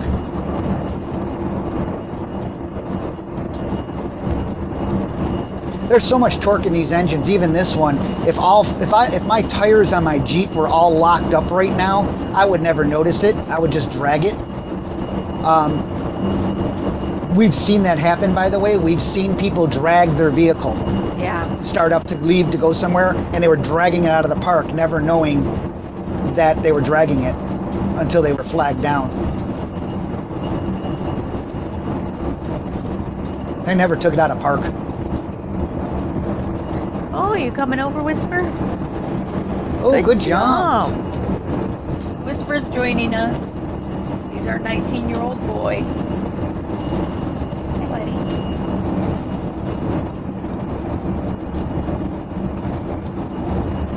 Marcelo says, have we seen in the USA any A-class with space for a car? There's 2 European models, but on different continents. Space for a car? I think he means underneath, We've seen like Prevoses and stuff have a lift that brings it up. One, you lose all your space. There's no storage, obviously, at that point. But there are things in the U.S. that have what they call toy haulers, which you can actually drop the back of the trailer and drive a smart car up into. Yeah. Smart car, small car. Nothing in the coach. But we have seen one, like I said, a Ferrari lower, that drives up on this little thing, slides back under the very dense fog. Super special sunglasses on. I do have my super special sunglasses on, and if I lift them off, I can barely see that car up there. If I put them back on, you didn't see that car because he didn't have his headlights on. and if I put them back on, I can see the car. That's the difference these things make. No Yeah. car. E? Hawaii, yay! Not as far as Germany or Sweden, but still far.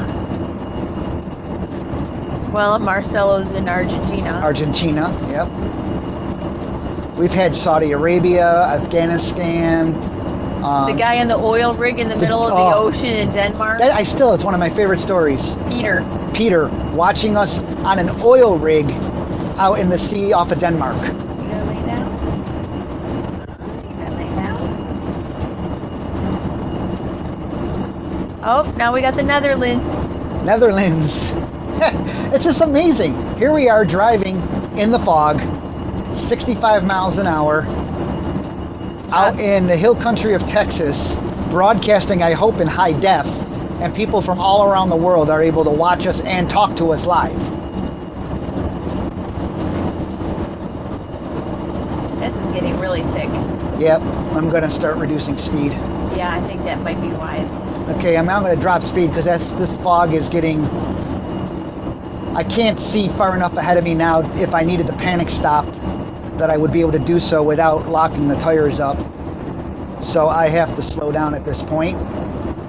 And I'm also getting, wow, this is getting thicker and thicker because we're going uphill. We're actually going we're going uphill, and so it's getting denser and denser in this particular case. Usually you see that going downhill. Ryan wants to know, when we travel to an RV park for business, are we able to write that off on business expenses for taxes? That's difficult. It's very difficult. Because you have to be able to justify how much of your RV are you using for business? Yeah, how much of your travel? Just like your home, you know, if you work from home. How much of your travel is considered business related? And stuff like this. So it's very difficult to do. Now, people that do it full time and blog all the time, and that's all they're doing is going trade show to trade show kind of thing, or, you know, RV rally to RV rally, whatever, they can write a lot more of it off than we can. Like I said, we don't do this for a living.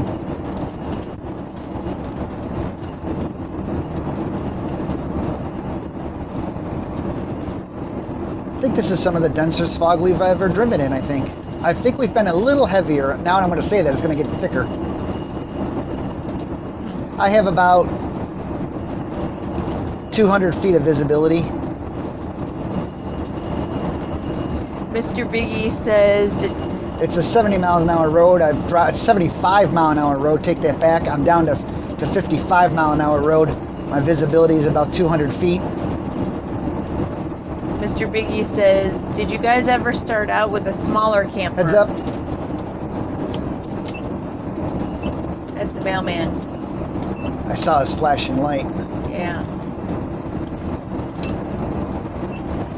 Our small camper. He said we're tempted with a smaller B class with a larger shower and bed just for smaller trips for a week or two and weekends.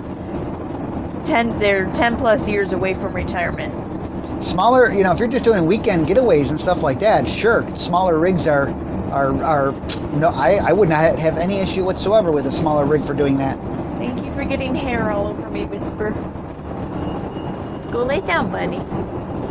Go on. I'm sure it's nap time again. I mean, you'll learn in a smaller rig, you'll learn everything you need to know about what to do with your motorhome. You know, when you get there, how to set it up, things like that. So you'll learn about motorhoming really quick in a small rig. Yeah, you'll learn the basics and stuff. Yeah, and then a lot of that will transpose later. If you wanted to get a larger rig later on, a lot of that will transpose over. But I don't see, definitely, if you're only going to look through the weekends and stuff like that, there's no reason to buy a Class A motor coach. It's going to sit most of the time. So it's a waste of money, in my opinion. Yeah, by the way, everything we say is in our own opinion, okay? Don't take... It's our own opinion. Too many times do we get people saying that, come off as a know-it-all because we're talking to people about stuff. It's our opinion. You talk to it, you ask us questions, we're going to answer the best to our ability. If we don't know, we'll tell you we don't know. But it's our opinion. Wow, this is really thick. Kieran is checking in. They say it's snowing in England. Hell has frozen over. Tom, also from England, saying it's same here in Liverpool. Hey, again, just want to let you guys know we are out in the hill country of Texas, driving out in rural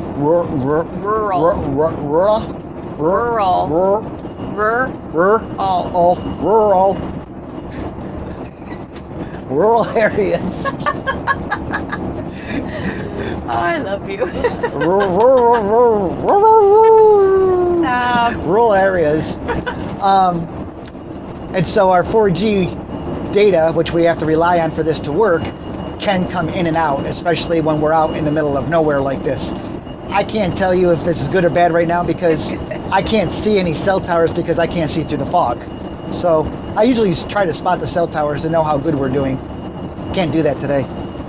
If you look out our front camera or outsideourbubble.com, click on live cameras and you can click on front view and you can see a view of what we're referring to right now. I wonder what that looks like.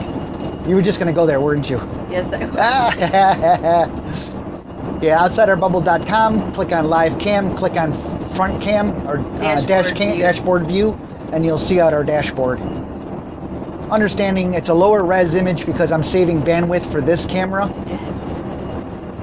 Oh yeah, look at that. That's kind of interesting. And thanks to Dino, the time is correct. Yeah. And my viewing distance has opened up some now, which is really good. I can see about 500 feet in front of me now. Yeah, Brian, being the retired cop, who says, I can tell you fog will affect your coalition avoidance. It's a radar device and fog affects the efficiency, so slow down is the best policy. Oh gosh, yes. Yeah. Especially in large rigs. I mean... And this is a 75-mile-an-hour road, and David's going 55. Oh, yeah, only because of the visibility, obviously. Yeah. People often forget, especially new drivers to large rigs, they need to remember that the amount of weight that you have takes a lot longer to stop. Even though there's more rubber on the road, it takes you a much longer distance to stop. Red Bear Alaska's checking in. Hey, girl. She said good morning, and she says, I love the new shades, David. Have to wear them. It's really foggy out today, so these are my driving glasses for nighttime driving and inclement weather driving. Yes, it's very foggy and misty, rainy, and if you don't, although it's kind of misty right now. Yeah. Well, that's just the fog, I think. It is. If you don't have driving glasses for nighttime and inclement weather driving, get some. Yes. They're just an inexpensive pair. Make sure they're polarized at least. They make a big difference. And what happens is it blocks all the blue light basically coming in. The blue light is the most dirty light, if you will, for vision. So once you slide these on, your view becomes much sharper, and you'll be just get a pair. You'll thank me later. Nighttime, they have them for nighttime driving as well as inclement weather driving. I know it sounds counterintuitive to put sunglasses on at nighttime, but they're not sunglasses, they're light blockers. It's a blue light, more or less a blue light blocker, because yellow blocks blue, or orangish yellow blocks blue also. It's all physics. It's all, go look it up. Angie says, we are not know-it-alls, we just know a lot of information. Yeah, Brenda, go ahead and say it. You're full of something, all right. No, that's not what you say. Oh, you're full of useless information? Yes. Sometimes somebody will ask a question and I'll just know the answer, and she'll look at me and she goes, how would you even know that? You're just full of useless information that you would never use otherwise. Yeah. Dogboy414 says, how hard... Got off the power hose reel right there in the same bay, so I just tapped into that for 12 volt power, and then it's just running a line to wherever you want it inside the coach, so you can do your dumping. So we have switches on the outside, and then we have switches on the inside. And so what I did to do the switch on the inside, obviously, so mileage will vary on how you would install the inside controller, but we love them. We will not be without them on another motor coach ever. We love our electronic dump valves. Oh, I also put a switch in for power in the cargo bay, so when we travel, I shut the switch off so there's no way anything can happen where the valves can open by accident with something. Not that it would, it just made me feel better to put a switch in.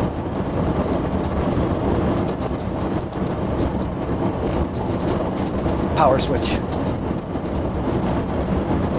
By the way, our fog has lifted quite a bit now, so I'm up to a much better cruising speed. We're 140 miles to our destination. Just over 2 hours, based on weather, obviously. Hour and 20 minutes, thereabouts. Oh, excuse me, 2 hours and 20 minutes. I can see now with the fog is somewhat lifted up, I can see that we are out in nowhere land, so our signal will likely come out, it will come and go.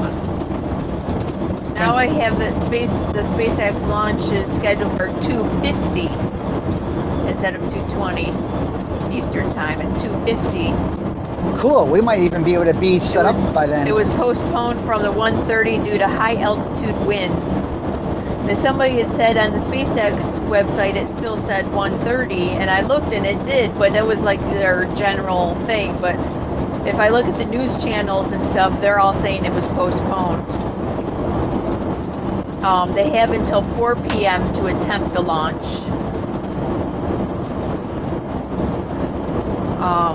The window and of then they have a opportunity. second opportunity on Wednesday between 1:30 and 4. Right now they have high altitude winds. Their window of opportunity is based on orbital paths and everything. They're trying to go to Mars. So obviously everything has to line up, and there's only certain windows of opportunity based on where the Earth is and everything to make that shot so it works. Mr. Biggie wants to know, he's been doing research. We're into rockets and stuff, if you can't tell. You good? I'm done, sorry. He's been doing research. And this is a really Stop! You bitch! You bitch! You get the bitch! Sorry. Sorry, go ahead. I will not interrupt again. I say that out of love. It's a movie quote from somewhere. Anyway.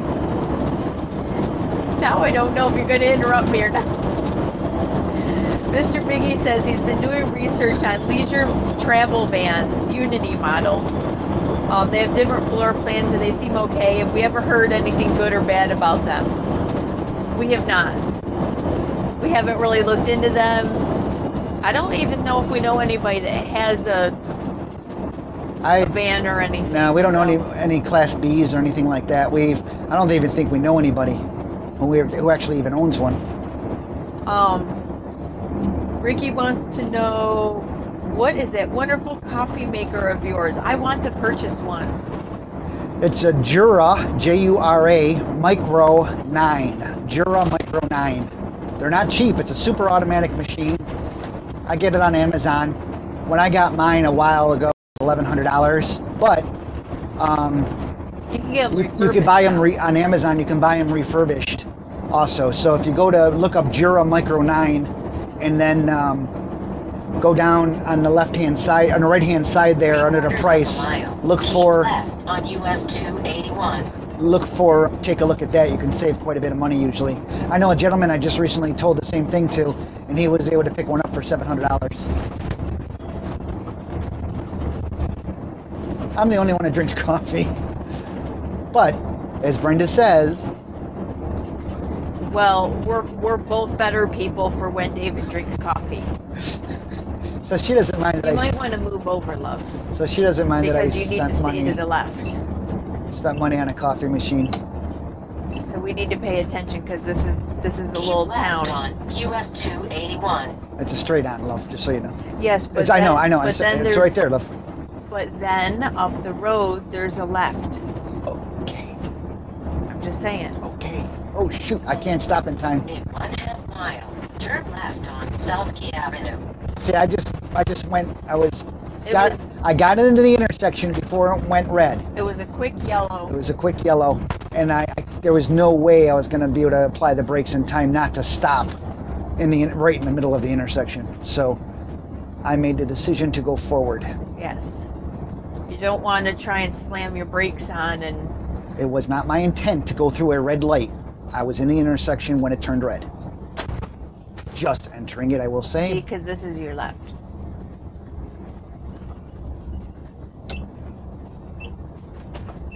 Actually, legally, I was in the right, even if I'm in the intersection and it turns red. Turn left at the traffic light. Does not matter now. Does not matter.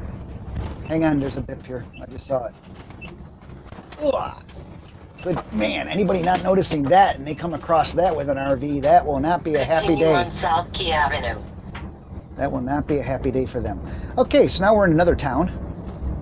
Stop and go traffic with signal lights and stuff. Again, we're in the hill country. This is expected because we're not on the major highways. We're on state highways, state roads. We're in Lampasas.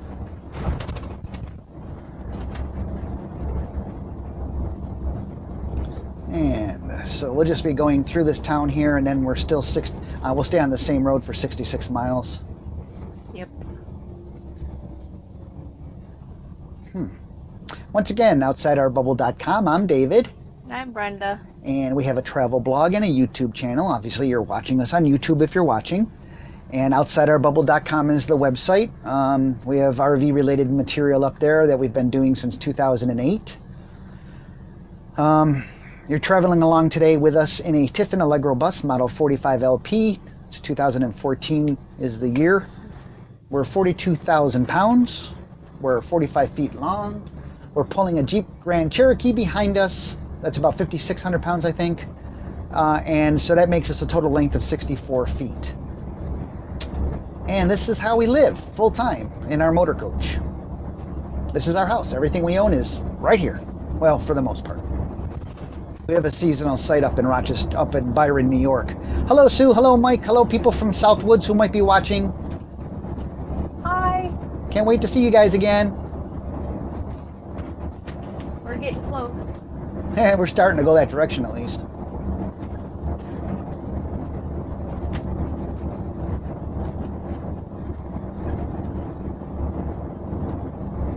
But we're heading to the North Texas Jellystone Park. North Texas Jellystone Park. We'll be there for a month. And by the way, if you come visit us while we're there, you can get 25% off your stay. So just tell them that you're coming to see Outside Our Bubble. If you're going through Burleson, Texas, or anywhere near it, and you're looking for a place, North Texas Jellystone Park, brand new sites they just built. Wi-Fi works because I built it. And they have really nice big rig sites. They're probably a good 80 or 90 feet long. They're all back-ends, but they're big, wide sites and very nice. All cement with nice grass in between. Yeah, the pads are all cement. Anyways, it's North Texas Jellystone Park.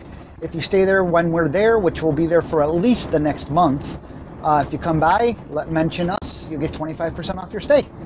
And you can always see if we're there by going to OutsideOurBubble.com. And if you click on either of the dash view camera or the rear camera, below that there's a GPS locator telling you where we are in the country. And you'll see us sitting there if we're still there. Yeah. Right now, it's a live tracking, so if you were on that and you're looking at the live tracking, you can actually click on the little icon of our motor coach and get telemetry information, our speed, our altitude, stuff like that. It's kind of cool. It's a little app that I run on an old phone that just sits on the dashboard all the time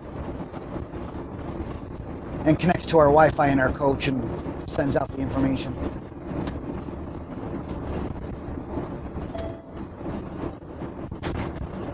Anyways, fog has lifted really nicely now. Still a very, very overcast day. Yeah. Okay. Brian says, you're a jack of all trades, but an ace of none. Thanks, Brian.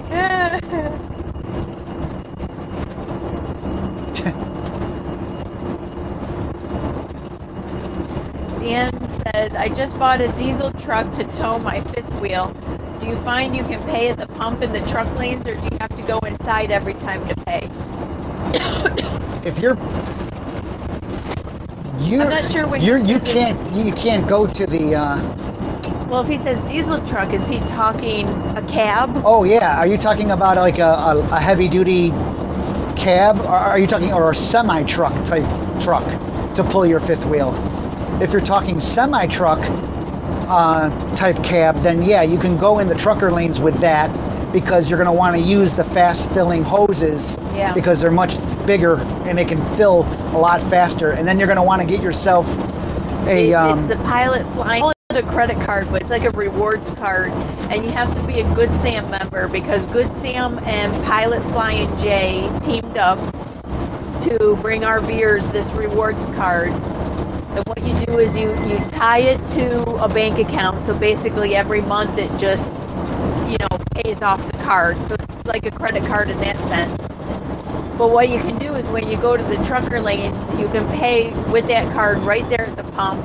There's no limits to, they won't shut the pump off after $100. It's all pay at the pump with that card. and then it's paid off every month through your checking account or whatever Automatically. account you set it up with. Now, if you meant you bought a pickup truck to pull your fifth wheel, that's a regular pickup truck. Do not go in the pump lanes, the truck lanes, because you will not be able to fit the nozzle in your But gas hose. with that whatever. being said, a lot of the Pilot Flying J's have RV lanes. Yes, they do. We don't fit in the RV lane but for a fifth wheel and a truck towing it, you would fit because you can make the turns easier and stuff. And they have the We're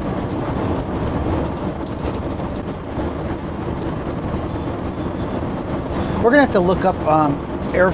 When the last time is we changed our air filter on the coach. Yeah, I'll look at again. I scanned all the Because that could be another. maintenance work. That can be another reason that we're, since we were in a lot of big dusty areas this past time, and we went through a couple dust storms. That could be a reason our gas mileage is lower because it's just starving for air. But it's not to the point where it's giving us Oh gosh, no, nothing like that. It's just, but anything on the dash. yeah, it's not. But it still works harder to be able to pull that oxygen in. Works harder, and it lowers your gas mileage. By the way, on motor coaches like this, the air filters are normally paper air filters. You want to change those every 2 years, regardless of how much you use your coach, because they will dry out. It's paper, it'll dry out. And if it dries out, and you start your engine and that stuff got really dry, like it gets moist from moisture in the air and then it dries out, gets moist, dries out, it will become very brittle.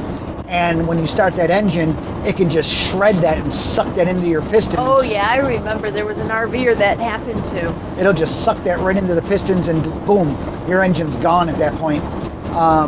Because you cannot have any debris enter those pistons. It'll just blow those rings.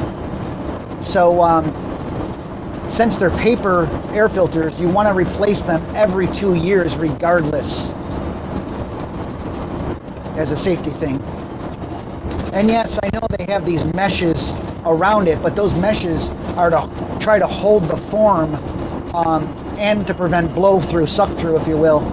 But once it gets to a certain point and they become brittle, it's just going to suck in, it's going to blow it apart, and it's going to suck in that debris. So just heads up on that. Suck enough? Suck. Suck. 20CB Westie's Den says, I booked 2 nights in May. Mentioned your name when they asked me how I found them. No discount. You will get a discount if you're coming when we're there. He said in May. Oh, we won't be there. Yeah. The discount is only when we're there, and you're coming to meet us. May is peak season for them too. Starting of peak season.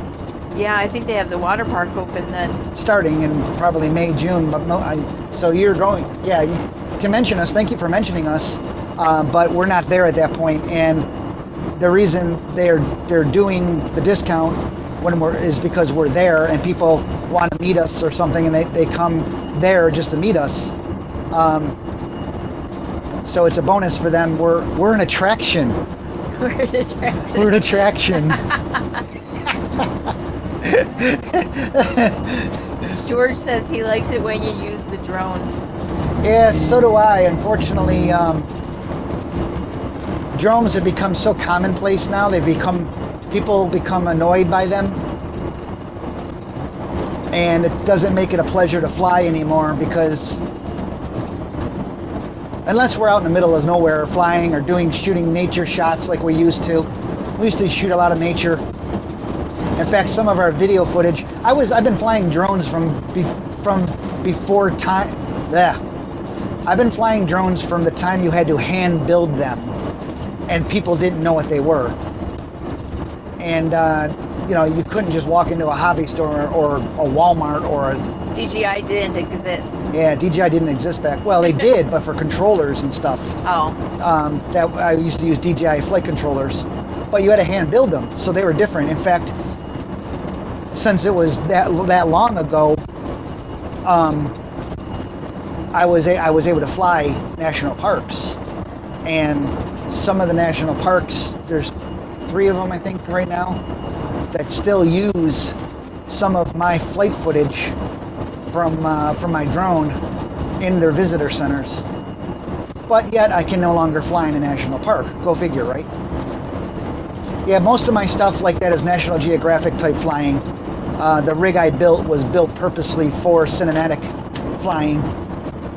Now I just have a DJI Mavic, and they've become, like I said, more annoying to people, I guess, than anything else. So it took the fun out of flying for me.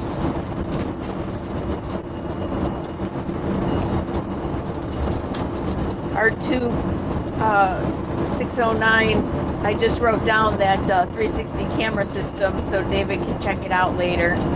I might have already checked it out. What's it called? Continental ProView ASL 360. Continental. 360 view of the coach.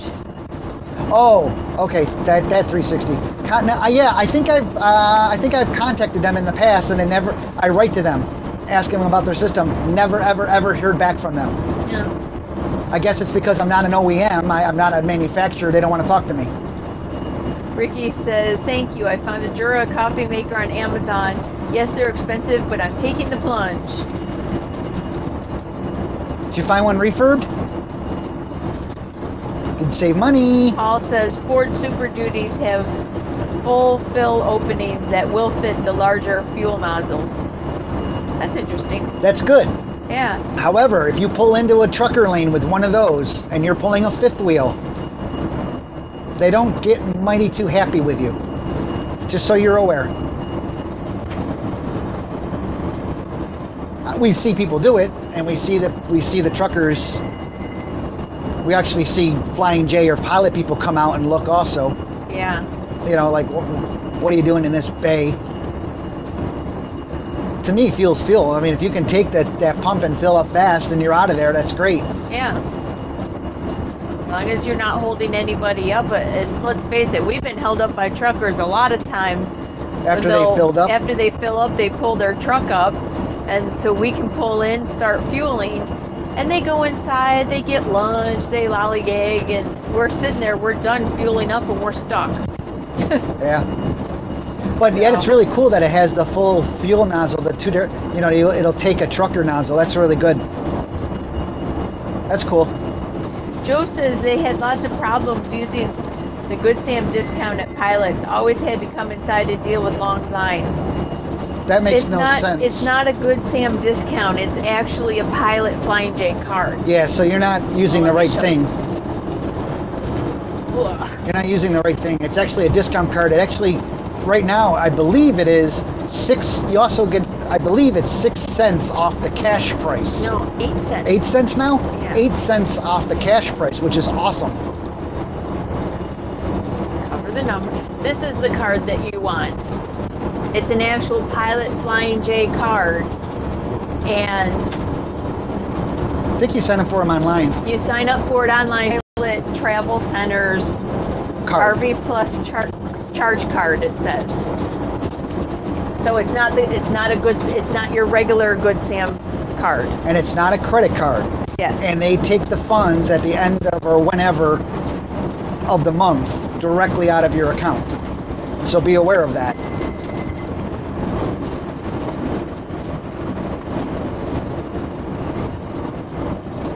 We used to have, before that existed, we used to have the professional driver's card.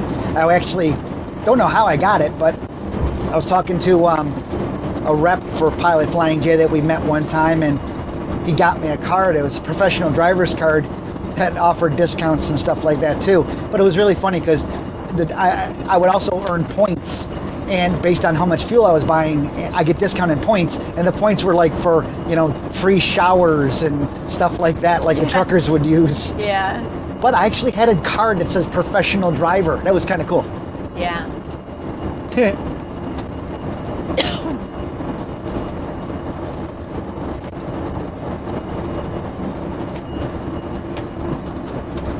Yeah, Nancy says February 10th. Very reserved people. We're homebodies. We are. Well, we're in our home now, so technically we are homebodies. But we seem very outgoing. I mean, the videos and stuff. Not that we're acting. When you meet us, what you see in the video and what you see here, this is how we are. But with that said, we usually keep to ourselves. We're very quiet people. It's 55, love. It just changed, love. Yeah. We're very quiet people, and we stay in our motor coach quite often. We literally ask to be parked. It's going to sound bad. I don't know other way to say it, but we actually literally ask to be parked away from people. Yeah, we like to be parked by ourselves. Yeah. And if the campground knows us, like North Texas Jellystone knows us very well, and they know we've had 15, 20 people come meet us at the parks. And they know, Jellystone knows, they try not to put the people right next to us or something like that. It just sounds weird, but I think you can understand what we're saying. It's not that we don't like people and like meeting people, we surely do. Is that we also are quiet, reserved. I don't know what else to say. I kind of lost my introverts. Yeah, we come off as that, don't we? There was actually one park that we've actually had to add, only time, whatever. Yeah. Truck. She did see it in a jar, she didn't buy any. Yes. Because, well, think about it this way. If we really, really like it, then we can't get it until we're back again. We can always order it online, but that's yeah. Then you got shipping costs. Well, unless it's Amazon. Yeah, Jay says, you guys are looking great. It's always better to be by yourselves and then meet people in your own time and choosing. Jellystone? The price of fame. We don't even consider ourselves anything like that because we don't do this for a living. We just do this to help. And so we never considered ourselves fame or stars. My part of that was in another life when I was audio video related. Yeah, when I was in the consumer electronics industry with avsforum.com, being as big as that site was, I was considered an industry insider, and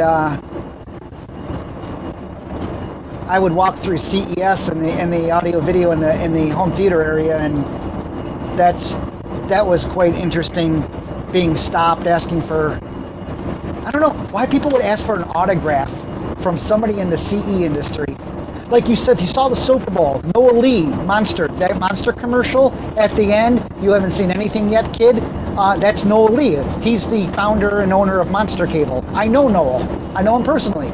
And better yet, he knows us. Yeah, better yet, he knows us.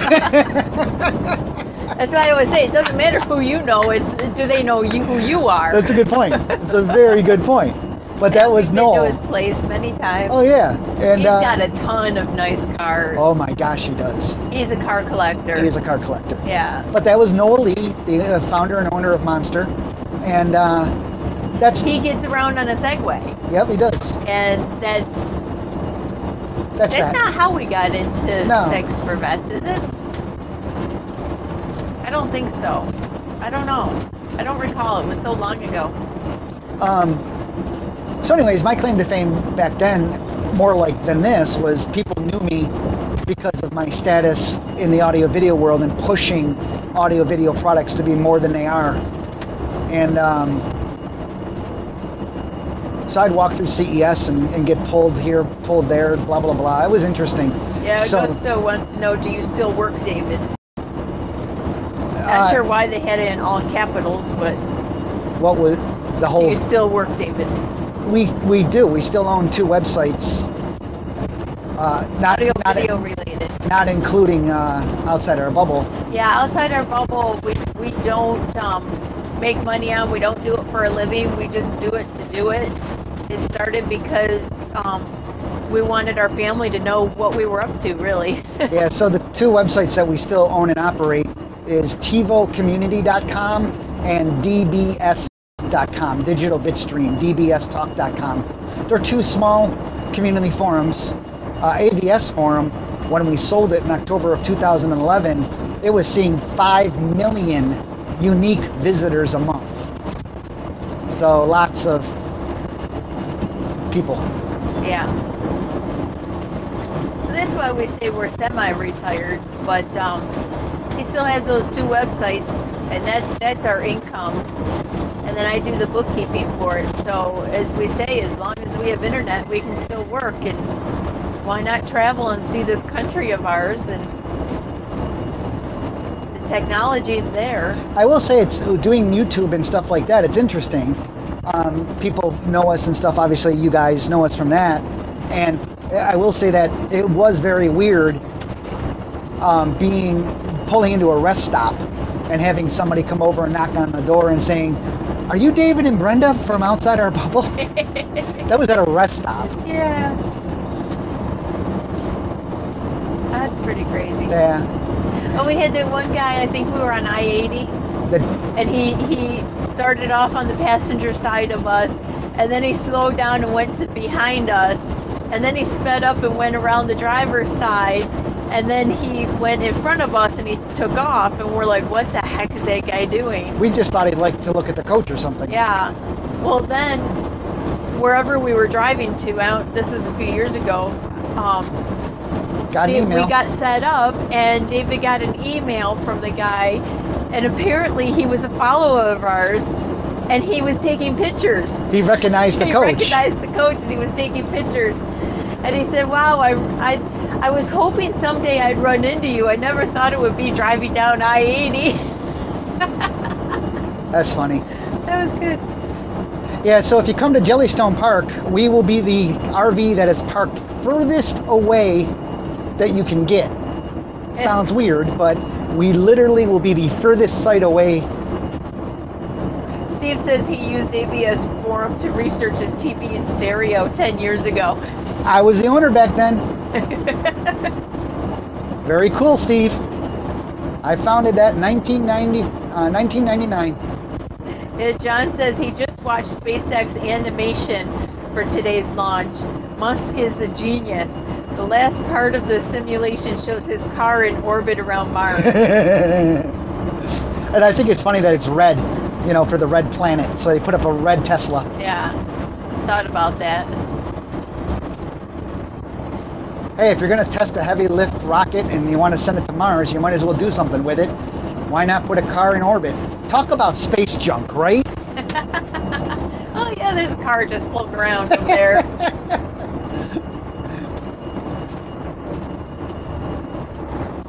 Now they need to incorporate that into some of the sci-fi shows or something where they're like flying around space and then pass a red Tesla. Pass a red Tesla. Talk about native advertising. Yeah, really, native advertising. That'd be hysterical. Angie says it doesn't sound weird. It sounds normal. It's called privacy. Yeah. I think it's great though that Jellystone. Well, again, we're friends of the owners of the park now. I think it's great that they recognize that, and they will put us in the furthest site out most away, and they'll actually keep. When they park people, they'll park them. Not next to us. They. Unless they're full. Then, unless they're full, then it is. But they'll take their time getting up to us. If the park's full, the park's full. What are you gonna do? I mean, we're not that. We're not. Never mind. You know what we mean. Because I know I'm gonna get emails. You're conceited. You're. No, we're just us. We're quiet people for the most part, except when I'm playing music. Well, there's it's a whole different persona. There's different instances. Like in Southwoods, we have twice a year we have what we call camp jams, where we do live music at our campsite, which again is the furthest campsite away from everybody. And Mr. Biggie says he would love to catch a jam session either at the Bot Lot or an area bar or restaurant. So I think he's in the New York area, he said. I think. A lot of people. Oh, attempting to reconnect again. So the stream, we're in a really, really bad area. So the stream is going in and out. Sorry about that. Looks like we lost a lot of people during that dropout. Okay, I think we're back again. We are going through a very bad, heavy cell loss area. So I'm going to tell you that right now in case we lose you again. We're in a very bad, out in the middle of nowhere area. So we will come and go. This is David. I'm Brenda. OutsideOurBubble.com and OutsideOurBubble.com. And we're back with you live for as long as we can be before we lose the signal again. Currently traveling through the hill countries of Texas out in the back area on US 281 heading north. And we are surely dropping out and getting into areas where there is no cell signal whatsoever. So we apologize, but we do the best we can. And we have the best technology, well, that we can afford on board the coach to be able to give us the best signal possible, the chance of signal possible. So, anyways. Not only the rocket launch today, not only are they doing the car, but he's strapped into the driver's seat a mannequin dressed in a spacesuit. Oh, that's funny.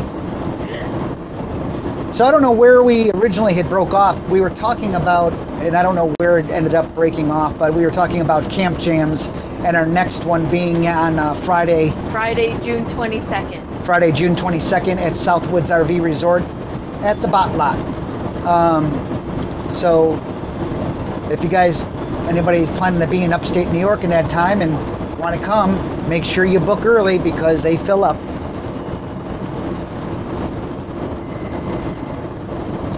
So once again, we're in a out in the middle of nowhere. Cell phone coverage is sporadic, as we're finding out. We've been doing pretty good up until now. So in any case, I don't know, like I said, I don't know where we last lost transmission, but we were talking about the camp jams, and that's about that. Brenda's looking up launch information for the big giant Falcon rocket. Falcon Heavy.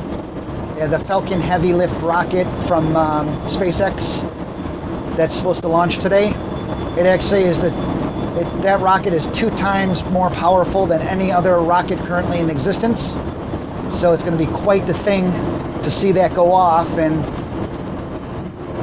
we're wishing them well with that. It's supposed to launch and go to Mars and put a red Tesla car into orbit around Mars. So in any case, we are now 91 miles to our destination, which is North Texas Jellystone Park, where we'll be for at least a month. If you come visit us up in Burleson, Texas, they're located in Burleson, Texas, North Texas Jellystone Park. If you come visit us while we're there, mention you're coming to see Outside Our Bubble, and you can get a 25% off your stay. Happened to know the owners of the park and said, hey, you guys want to offer our followers discounts if they're coming through? And they said, sure, why not? Sure. That was nice of them. It's not like we're expecting a lot of people to show up or anything, but it's nice to offer. We do know a few people that will be stopping by. They already told us they'd be coming by.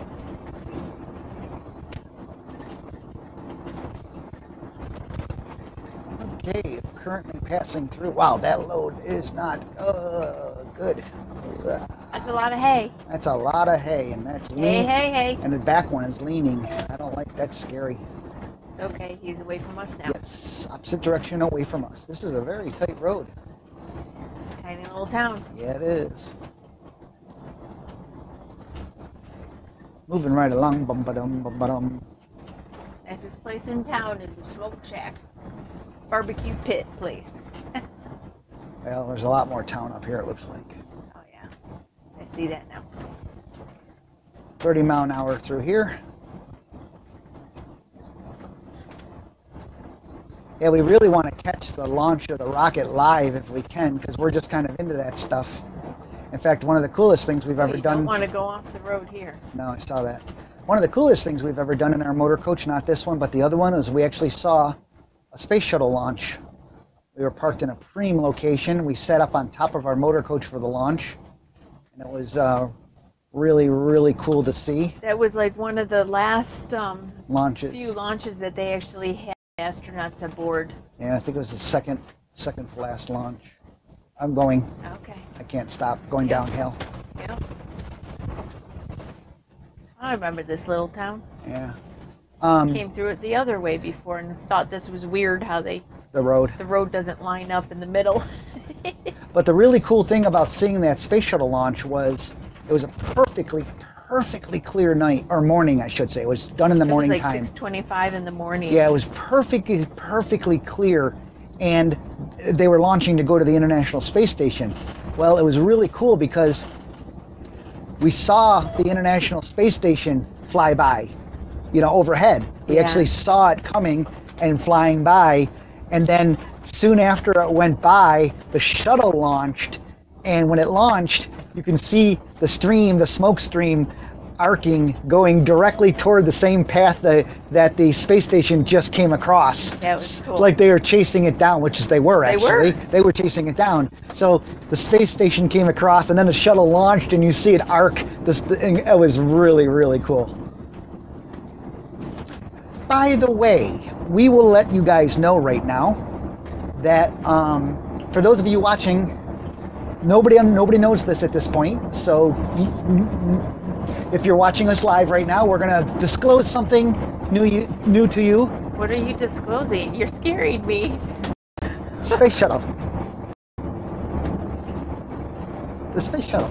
I still don't know where you're going with that. How can you not know where I'm going with that? So y'all know that just recently, past weekend or so, it was the anniversary date of the Challenger explosion. Now I know where you're going. Okay. Took you long enough. The Challenger explosion. I'm thinking SpaceX. Okay. Anyways, so if you guys are watching right now, we're going to give you information that nobody else knows at this point. But just the anniversary date of the Challenger explosion just took place. A lot of you know the Challenger explosion, of course, occurred because the failure of the O-rings. What you don't know, you may or may not know, I should say, it's not relatively known, is there were a group of engineers that tried to stop that launch from taking place because they knew the O-rings would fail. They knew it. They knew it that it would fail based on the fluctuating temperature. And they tried to actually get the launch to stop. And it came down to a corporate decision, if you will, that it was going to proceed. And you all know the outcome of that. So what you don't know, however, is we are executive producers of a movie, what do you call it? Independent film that is telling that story, that side of the story of these men. And it actually is called Angry Men, because they were very angry that nobody would listen to them. And the choice was made to launch, and a minute and something so odd seconds later, it exploded. But we're executive producers on a movie that actually follows the chronicles of these guys trying to stop it, all the way to the congressional committee that was held after that. It's all shot right now. It's being edited together. It's been shot. It was all shot in Texas, Austin, San Antonio. And it's the actors, you don't know the actors because it is an independent film, but it came out really well. And right now it's currently being edited, and it'll go directly for distribution to like Netflix. It has to be sold. So, and it'll also be entered in independent film festivals. Yeah, we'll enter it in a couple independent film festivals. So, as I said, we like rockets, right? Yeah. So anyways, this is a story that is a interesting true story that a lot of people don't know about. So, sooner or later we'll make mention that you can now watch it or see a trailer for it or whatever, and you'll see what we've been working on. Yeah. Ta-da! Super secret message. And you guys are the first to hear about it. By the way, we have 85 miles left to our destination. I think we'll be there by the time the rocket goes up, because now it's like 3:10 But you just Eastern time. You told me you read like 5 different web pages, all had different times. Yeah. The only official one would be the SpaceX page. There has to be a live SpaceX page.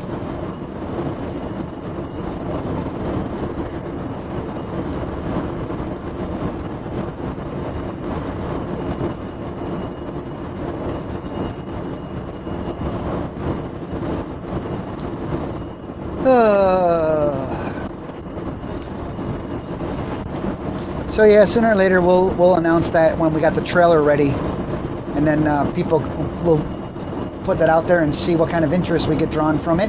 Which, the more people that like the trailer and see the trailer and give it a thumbs up, the more apt we are to get a studio or Netflix or somebody to pick it up for distribution. So, I think we're still on the air. I think we are. Seems like we're. Latada's joining us. She said, do you have any knowledge of the Nest thermostat and if it would... Broke the internet. I cracked the microphones. I saw that. We're now got a slow internet speed area right now. So let's see if it comes out of that. SpaceX webcast says 3:05 p.m. Eastern Time. Hey, what was the person's name? Latada. On our blog, outsideourbubble.com, just type in Nest. Go to our website, type in the word Nest, and I did a whole thing on using Nest thermostats in a motor coach. No. Oh, Nest. Smoke detector. Was she? I'm she sorry. She has the smoke detector. She was asking the question if the thermostats would work. Oh God, I totally missed that. No, they will not work in a motor coach. The Nest thermostats will not work in a motor home. Did. We wish they would, but totally different ways they tie into a house system versus an RV system. Richard wants to know when we're planning. Sorry that I laughed at that. I was thinking, oh, cool, we could tell somebody about a blog post that we did, because I thought you were talking about smoke detectors. Richard wants to know when we're planning to get the new coach. We don't have a plan to get a new coach. Not until we find one that a floor plan works for us better than what we have now. We like what we have now, so there's no plan right now. To us, the floor plan currently on the market by manufacturers that we like better than what we have now for our needs and our space and stuff like that. We have not found one that we like better than this. Speaking of rockets and stuff, a memory just came in to my head when we had our house and we stayed up all night to watch the Mars rover. Oh yeah, the lander. Remember that? The Mars lander. The lander, yeah. And it was, what was it, like 3 o'clock in the morning or something it went, and we're laying there in bed and we're watching it and we're like, oh, this is so cool. And then we jumped when it everybody landed else and jumped. everything worked. We yelled just like they did. That was amazing. Anyway, got distracted, sorry. Yeah. Kurt wants to know if there's any plans to travel to the Pacific Northwest in the future. Yes, we would love to. However, we believe the best time to go would be the summertime, and right now we're back at our bot lot at Southwoods RV Resort in the summertime. Understand the name bot lot came from the people at the campground. Yes. Because it took so long for it to be built. People would say, what is that? They actually built us a campsite just for us so we would come back. And not because internet-wise, because I do their IT there for them, and I built their Wi-Fi system in the park, and I didn't charge them to do it. So they really liked us, and they offered to have us a place to call home. Well, they were smart because now they have built-in tech support. Very true. So it took a while because it was raining, and we can't build something when it's all mud. And so people kept referring to, what's going on over there? Oh, that's just the bot lot. And so the name stuck. And so we named it Bot, B-O-T-T, our last name, hyphen lot, L-O-T-T. We added an extra T at the end. So it's called the Bot Lot. Anyways. But right now, we kind of stay there in the summertime because we travel in the winter, and we both have parents that are there and family and stuff, so right now we don't travel in the summertime too much. Of course, it rained just enough this morning. It's not raining now, perfectly dry out. Rained just enough this morning to totally destroy the look of the coach. Yeah, it's all dirty. Oh yeah. But I'll be it's okay. washing it. There's more rain coming all next week, love. So I'll wait and wash it. So I would wait. Adam says his shop is 5 hours south of Orlando, and we will be able to see the vapor trail if we went on the roof of the dealership during the launches. Ah, cool.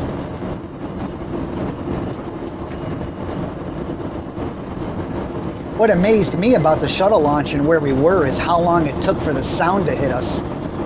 Yeah, I mean, I understand. sound waves. Yeah, I understand light travels faster than sound, blah, blah, blah. I understand all that. But the sheer amount of time it took. We knew there would be a delay, But we did not realize it would be such a how delay. far away we actually were. Yeah. We didn't think we were that far away. Because we were like, where's the boom? Where's the boom? Yeah, well, not the boom, but where's the thunder? Where's the... Yeah, and and you felt it in your chest. Yeah, I'll never forget that. But it was just amazing because we thought we were closer than we were. So we're sitting there going, where the hell's the sound? And then out of nowhere, it just hit us. But it took a long time. That ranch had horses and bison. Ah. That was Hey, we different. have, I think on YouTube, go all the way back in history on YouTube. I actually think I have that launch that was caught on like an Exacti or a phone or something. It's not the best quality way back let then. me see if I can find it. But I think we actually have that launch, and I was talking about here comes the boom, here comes the sound, and it never came. And I was like really embarrassed because I was trying to time it out, Oh, I remember that, yeah. and I'm like, oh man. I really thought we were closer than we were. Anyways, we talked a lot about launches today, didn't we? Well, today is a historic day. If that SpaceX launch goes off, today is a historic day in space travel or space whatever. If that launch occurs.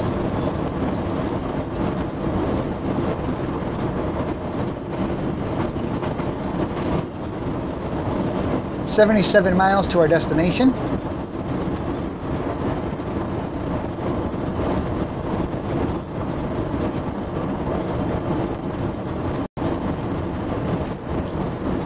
Yeah, that would be in the oldest parts of our YouTube. Yeah. The quality will not be very good back then, that's for sure.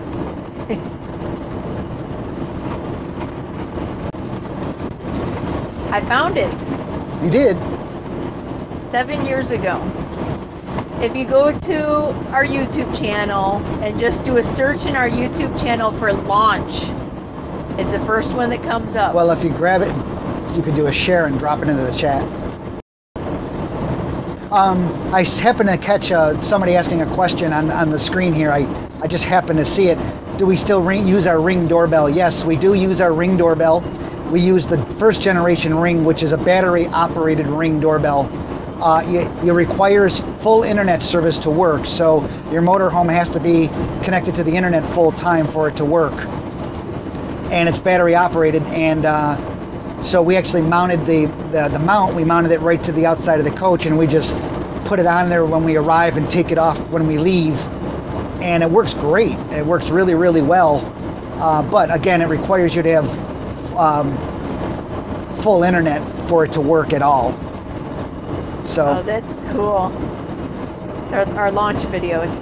2 minutes and 31 seconds. Yeah, you'll hear me so. saying, here comes the sound. The sound should be coming, and it doesn't come. And I'm really like, where the hell's the sound?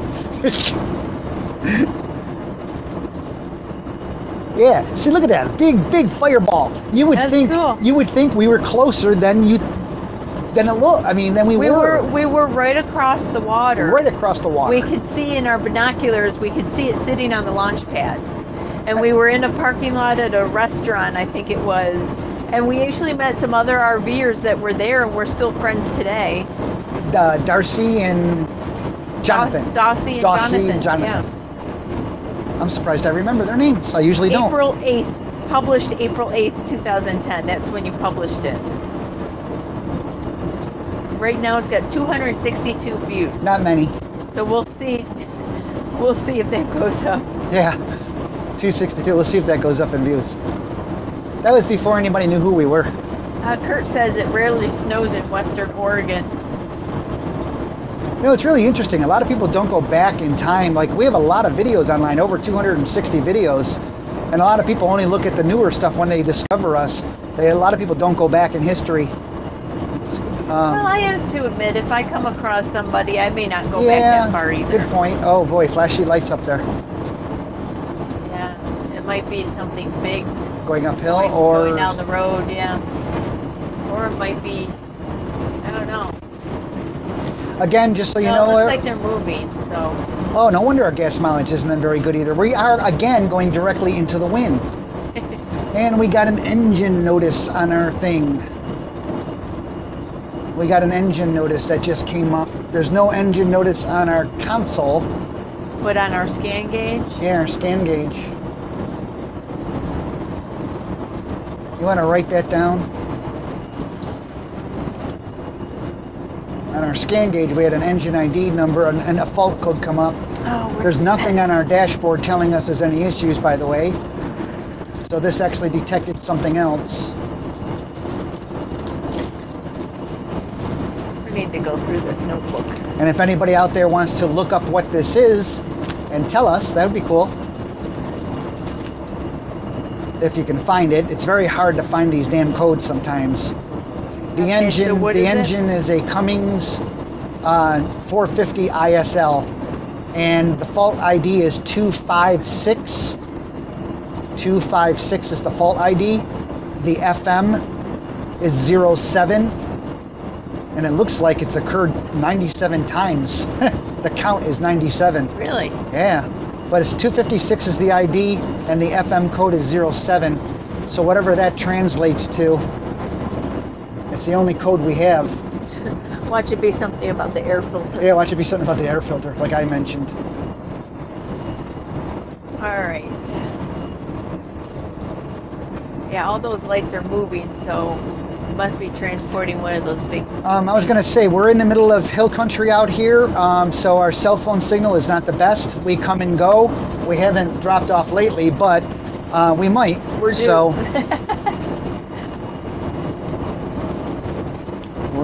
oh, there's a tower right there, so maybe we won't drop out. Yeah, we're going to come up to something that's big and a long line of flashing lights. So getting around that, we have to probably wait till a passing lane, so because I will not have the power to get around them with oncoming traffic in a timely manner. It's not like we're in a car and you step on the gas and you blow by.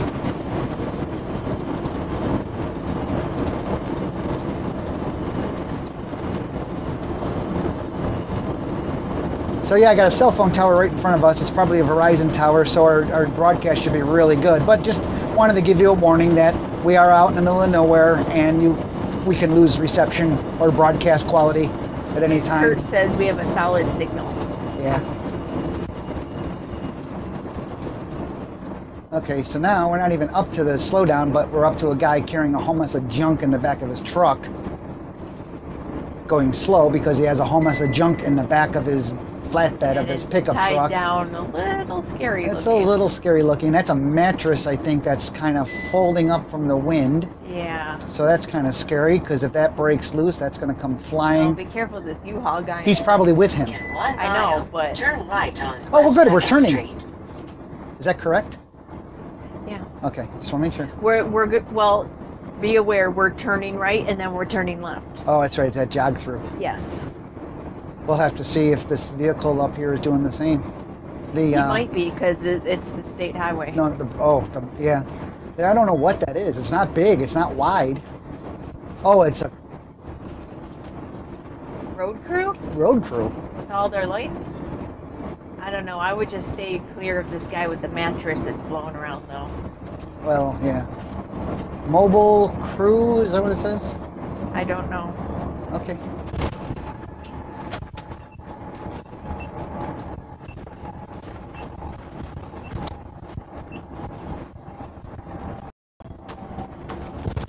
Ugh. Bumps. Slow down. Okay, I'm going slow. Yeah, that mattress is folding over on itself. Good thing they're in the left lane. We're going right. And the road work crew is going the opposite direction also. Yay! Yeah. Good for us. And we got a red light, so that's good. So in any case, The little town of Hico. Turn right at the H-I-C-O. traffic light. Yeah, so we're turning right and then we're turning left shortly thereafter. So while we're stopped here for a second, I'm David. This is Brenda. Hi. We're from OutsideOurBubble.com. Right there, OutsideOurBubble.com. We're an online travel blog and also a YouTube channel, as you can see. And we don't make money doing this. We do it for fun. Aren't you having fun? I'm having fun. Anyways, we try to help other RVers with questions. New RVers, mostly it seems, asking us questions. Mile. Turn left on Cedar Street. And so we help as we can, and doing this live drives help pass the time, actually. Understand our next live drive will not be until we leave North Texas Jellystone Park in Burleson, which will not be until over a month. But doesn't mean we might not go live. Doesn't mean we might not go live from Burleson and do a chat and whatever. Turn left on Cedar Street.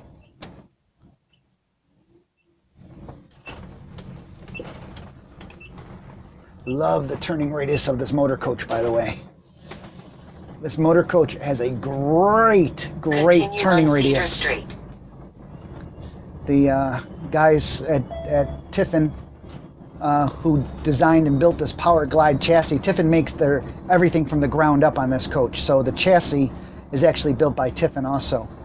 And the Power Glide, it's called the Power Glide, and they just did a fantastic job on the I think, what did they say? It was like 65 degrees or something? Yeah, huge turning wheel radius, so it is really a pleasure to drive in regards to turning and backing up and stuff like that.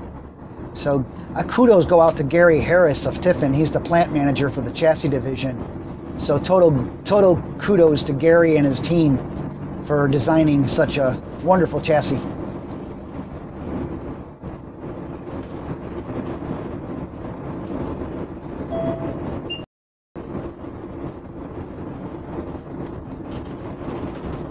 Did speed go back up? Yeah. Okay, now we're on a single lane road. We're on Highway 220 now. Yeah. It might stay like this until we get on 60. Well, it runs into 67 and keeps going. And seeing that we're now going out into the more of the countryside, we may lose signal at some point. So just bear with us if that happens. Hey, that's when you try to do something live, broadcasting on the internet, and you're in a moving vehicle, things happen. What can I say? John says the fault code 256 is the ambient air temp sensor. Ambient air temp sensor? So it's the ambient air, so that's the outside air. I wonder if that's like on the intake of the turbo, or if it's just the outside air temperature gauge reading. I mean, my guess it's ambient air temperature is probably reading what it's reading the outside air temperature, so it knows better how to adjust the engine fuel mixtures and stuff like that based on temp, which could explain some of our gas mileage being lower than normal, lower than I believe should be right now. Well, when we get to Jellystone, I'll look up to see when we had our Thank you, John. change. Thank you, John, for looking that up. Yeah. Thank you, John. It was John, right? Yes. Thank you very much for that. Very kind of you to John do. Simone. Now, if you can find out where it's located on the coach, how I Kurt says he's... Did you write that down, by the way? What? What the error code is? Ambient air temp sensor. I figured we'd remember that. Well, we figure a lot of things. It doesn't always make it true. That we'll remember. Hope we'll get there and be like, what was that code again? And then the chat window for these live chats, YouTube does not keep this chat. And at the end of this and we're done, it destroys the chat session, which is stupid. Yeah, I wish think it the would chat keep it. session should still be there like they do on Facebook Live. Yeah. Facebook Live does it when you watch that back, it actually does the chat in real time. So you see messages come in as if you're watching it live.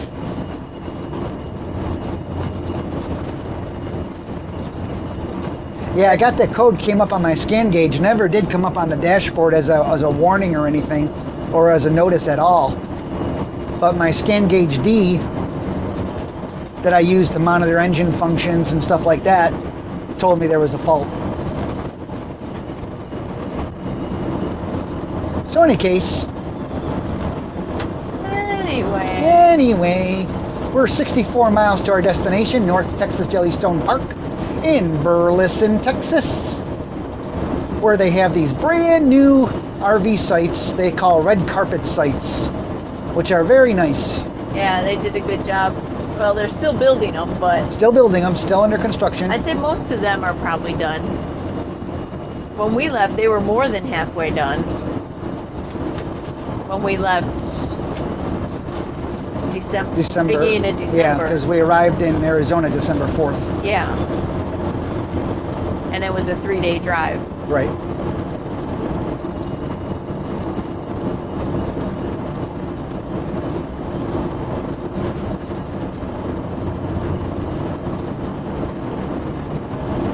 Well, on your phone, what does it tell us the temperatures outside? Just wondering. Yeah, because if it's the ambient air temperature gauge and it doesn't know exactly what the air temperature is, it's going to mix the fuel differently.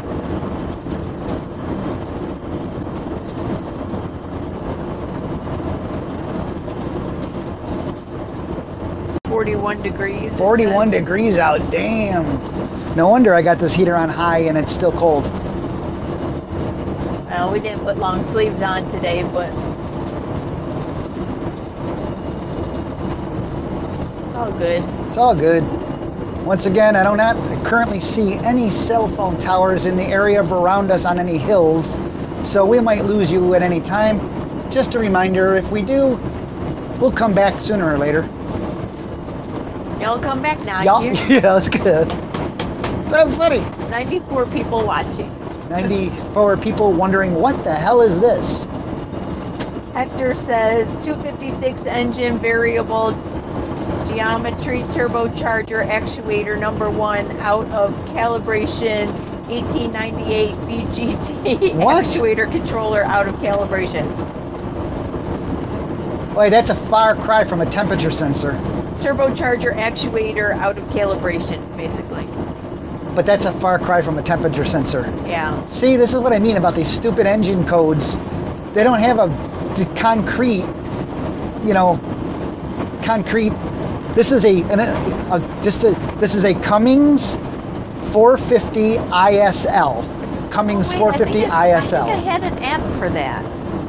I downloaded an app. So now we have two things. We have a turbo auto calibration, or we have an ambient air temperature gauge. I did. There's an app, a Cummins app, Cummins Quick Serve online.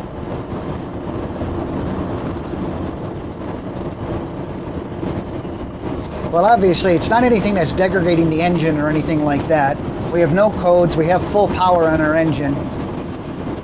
So it's not anything that's going to stop us. It didn't keep my engine serial number in there when I set it up, so I can't look it up. Somebody just said last updated SpaceX countdown T-minus 30. Well, the T-minus code is they can halt. The T will come up to a certain point, and then they can halt that for as long as they want, and then they'll continue.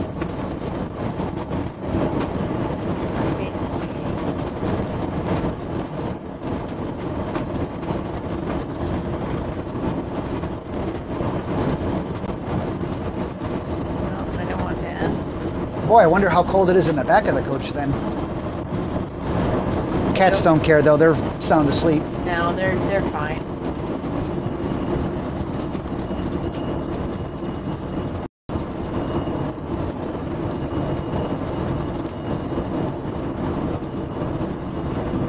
Yeah, then again, I mean, just like the engine temperature, if it's a temperature, it can mix the fuel differently, or if it is actually a turbo issue, that actually will obviously degrade power too, and we might not get, we would not be as efficient as we should be, and that can also account for our lower mileage than I would expect. What are you looking for? Caramel M&Ms?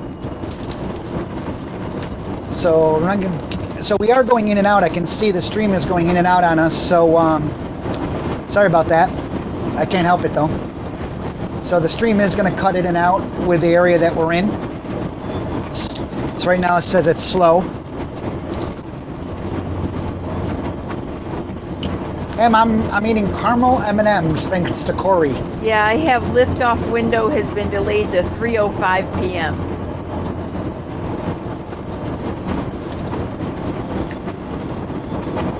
Yeah, the T counter, they'll hold the T counter at a certain point and it won't move. They won't move again until they're sure they're going to be launching. Kurt says it's warmer here in Portland, Oregon than your temperature. Wow. So maybe we should look at maybe doing the Pacific Northwest a little bit next winter. Or in the springtime when we come back or something. We'll have to see. Yeah, we'll take a look at that. Maybe we will. It's too early in advance to figure out where we'll be at that point. So, hon, hey, you know how I said we don't make money doing this? Yeah. This logo right there, we can get somebody to sponsor us and put their logo right there. Sponsored by... Traveling with David and Brenda. Sponsored by... That's funny. John says, I wouldn't worry because the engine management built into the control unit will not let the engine over boost or damage itself. Right. If anything, it will limit boost pressure. Right. Hector, who said that it was the turbocharger actuator out of calibration, said he got that info from a fault code TS45 PDF document. Well, we got two different reasons for the fault code.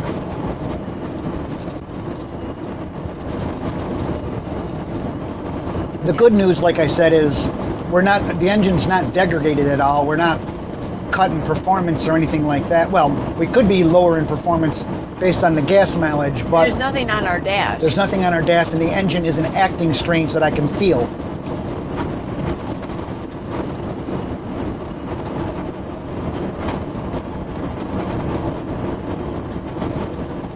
Yeah, that just really upsets me with that Cummins app.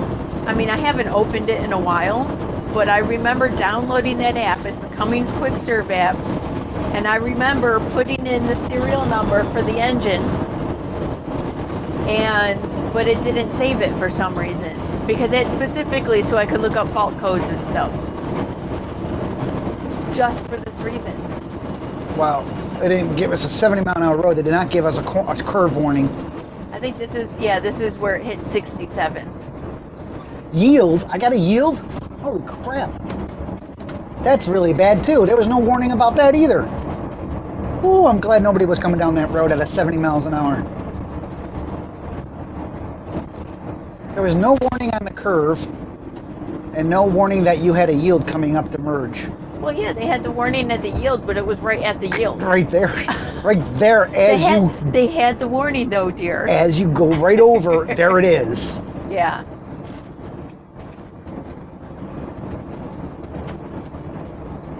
That's a scary one though, because you can't really look down the road the other way because of the angle very well. I guess they just assume that you know what road you're on or something. Yes, look how cute that is. It is a cute house. I was just looking at that. Very cute. I think this is the outskirts of Glen Rose. Yeah, we may lose you. Well, actually, I just passed the cell phone tower, so never mind. We couldn't have gotten any closer to the cell phone tower. No, we could not. It was right there. Next to the road. As long as it's a Verizon tower, then we should be solid as rock.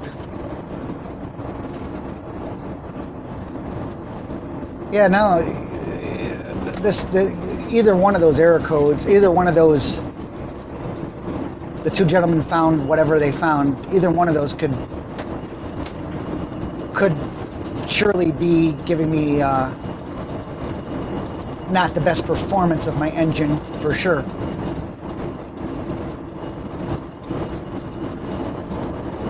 But like I said, no, I would not have known that except for that scan gauge D, that there's nothing on the dashboard indicating any fault codes have been logged. Okay, for some reason YouTube signed me off now. I have to sign in. I can still see the chat and everything, but for some reason I can't comment anymore. That doesn't make any sense. It signed me off. That makes zero sense. I understand that, but that is reality. What's that? Did they take us off the air? That's YouTube dash oops. I don't. Trying to get back. Hang on.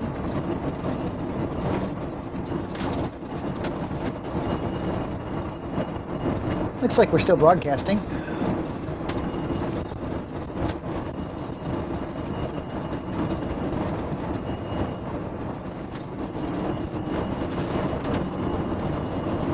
We're not rushed. See, we're still there and everything, but it wants me to sign in. It signs you out. Click on sign in and then click on the David Bot one. David at bot.net. Okay, I was gonna say they're both David Bot. Okay.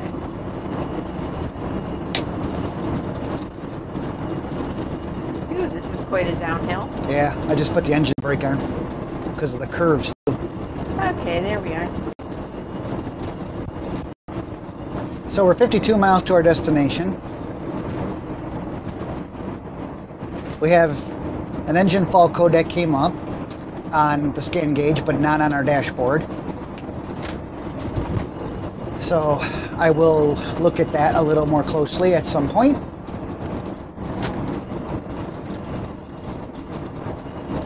You know, I'm wondering if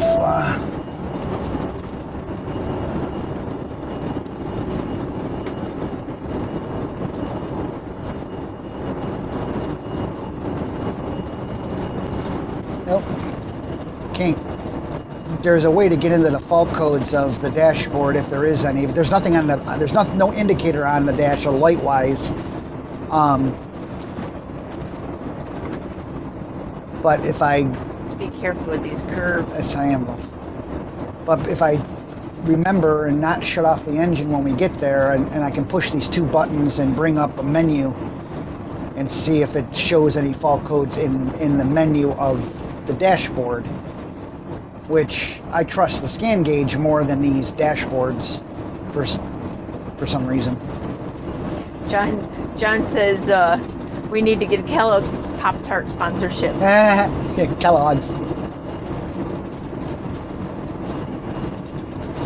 Well, it's not just these 88 people that are currently watching us. It's all the people that you would be exposing to a sponsor. It's all the people that have been watching us and then went away, but they might have watched us for a few minutes. And it's all the people that watch us after that. And there's thousands of those. Mello wants to know why we're rushing back to the cold weather anyway. We're not rushing to the cold weather. We don't. We usually Texas shouldn't be this cold. Yeah, it's usually like in the 60s here, which is fine for winter. But this year's been unusually David's cold. we're going back to Burleson to the Jellystone because they're ready for phase 2 of the Wi-Fi for David to work on. Because they're expanding the park. And I designed the Wi-Fi for that park. It's got 124 access points right now. 2 more were added while I was away. Yeah, so they're ready for the next phase. So we're just going to hang out there for at least a month. I got to run some fiber and. But we like to get back to our seasonal site up in New York by April because the park opens May 1st and David helps the RV park owner open up the campground. Gives me something to do. And that way, you know, we can see our family and stuff sooner too. But it's more to help the campground and open up for the season. And it's really cool because when you're there, we're the only ones. Like last year, so quiet and peaceful. Well, the park's not open yet. It doesn't officially open until sometime in May. But the cool part is last year we showed up 2 days before the owner did. And so we were the only ones in the park for 2 days. It was awesome. Out in the middle of the country. See what that's all about. I got a hill climb here. I think that's the mailman that just pulled out. That is. I don't know why, but I lost.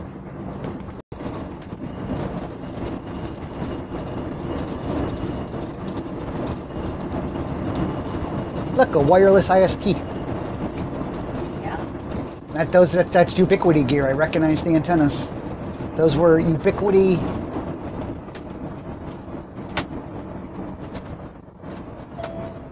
Sorry, just a really bad turn came up and I had to decelerate. Going downhill. Yeah. Those were Ubiquiti gigatransmitters. They'd actually handle a gigabit over air.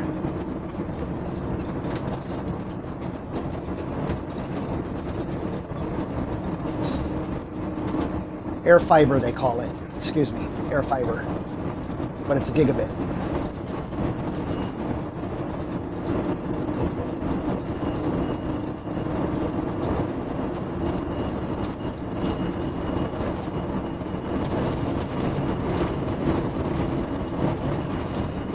Windy roads out here that we've come across. Yeah.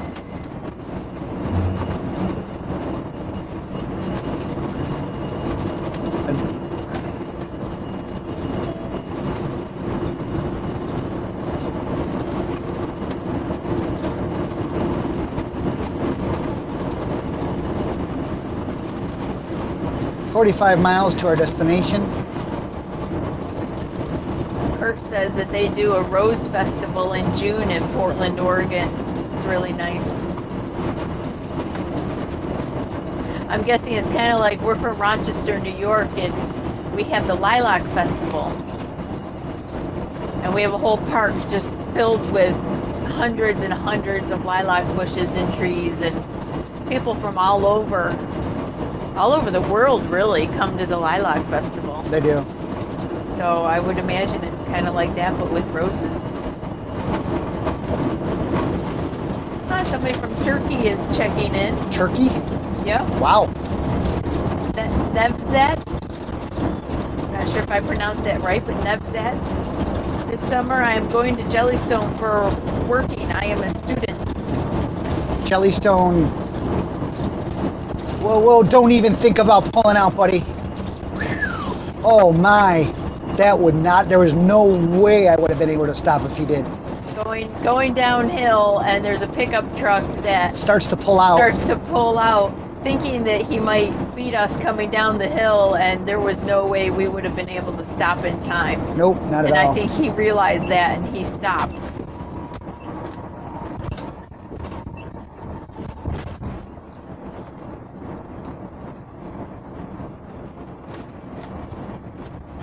Over for a reason? Yeah, I had all these cars behind me. Oh. I saw that cop sitting there. Well, he was off the side. He was parked in a, "I'm going to catch you when you come down this hill" spot.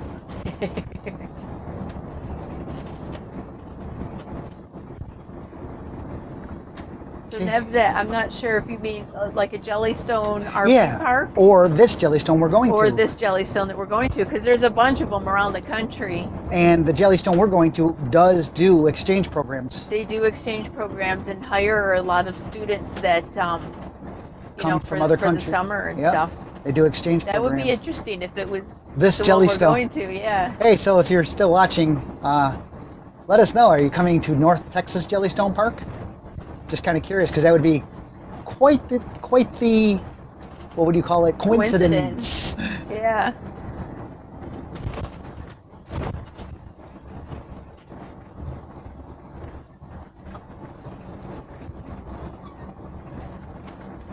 Careful.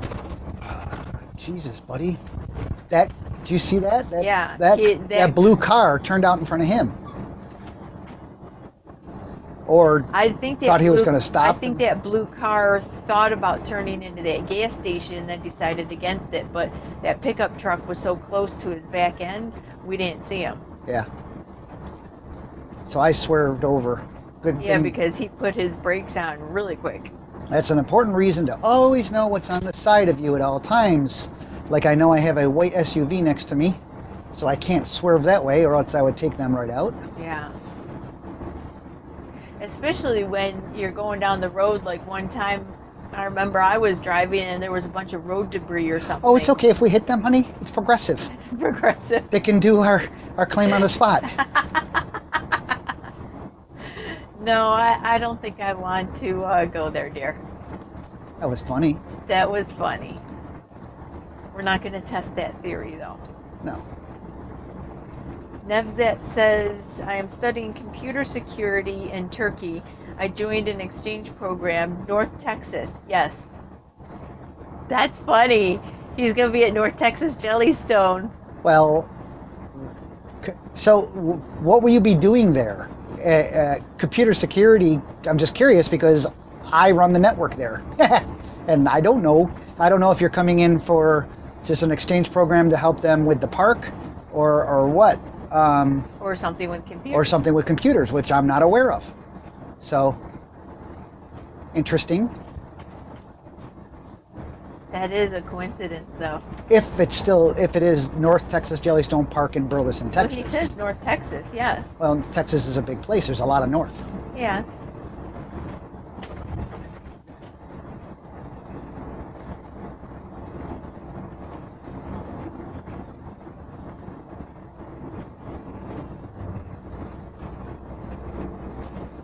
I doubt he'd be coming in to do anything computer related, because that's not something they would let people touch, from as a learning thing. Yeah. Run actually a few separate networks there, separating the business side from the public side. You from don't need to get whatever. into all that. Yeah. Now you're just I'm starting just to talk. think. Yeah, I'm thinking too much.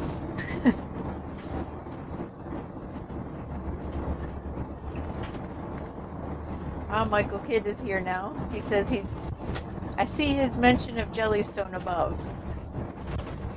Yes, we did too.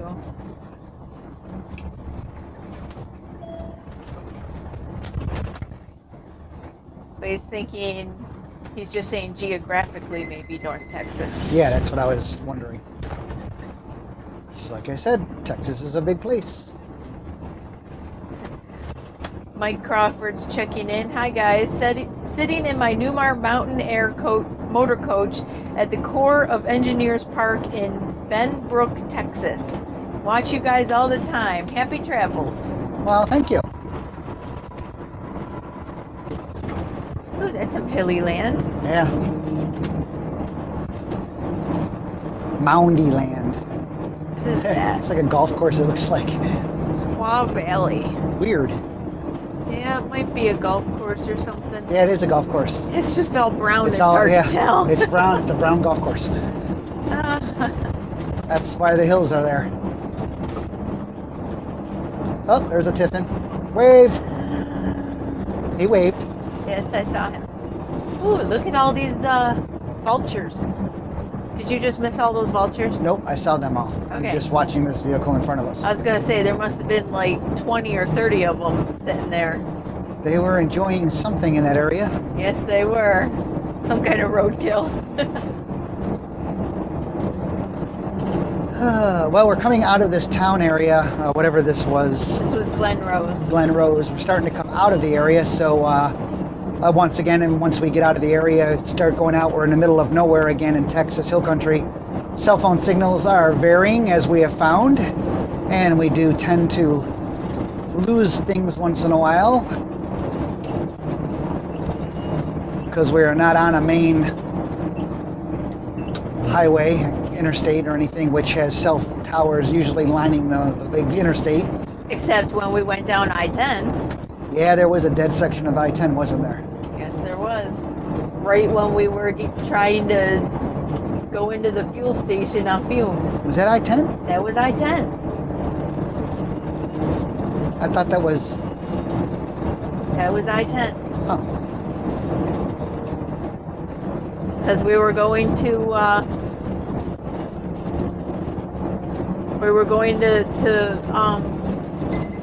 we were coming from Fort Stockton.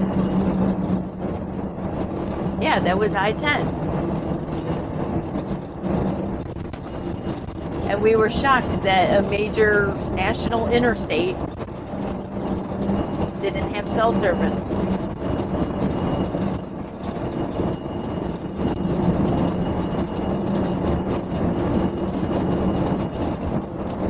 Unless it was something where they were having trouble with the tower or something, we don't know. Anyways, it was just our luck to doing it was a really risky move I did. Taking the needle all the way down to empty. Took on 127 gallons of fuel.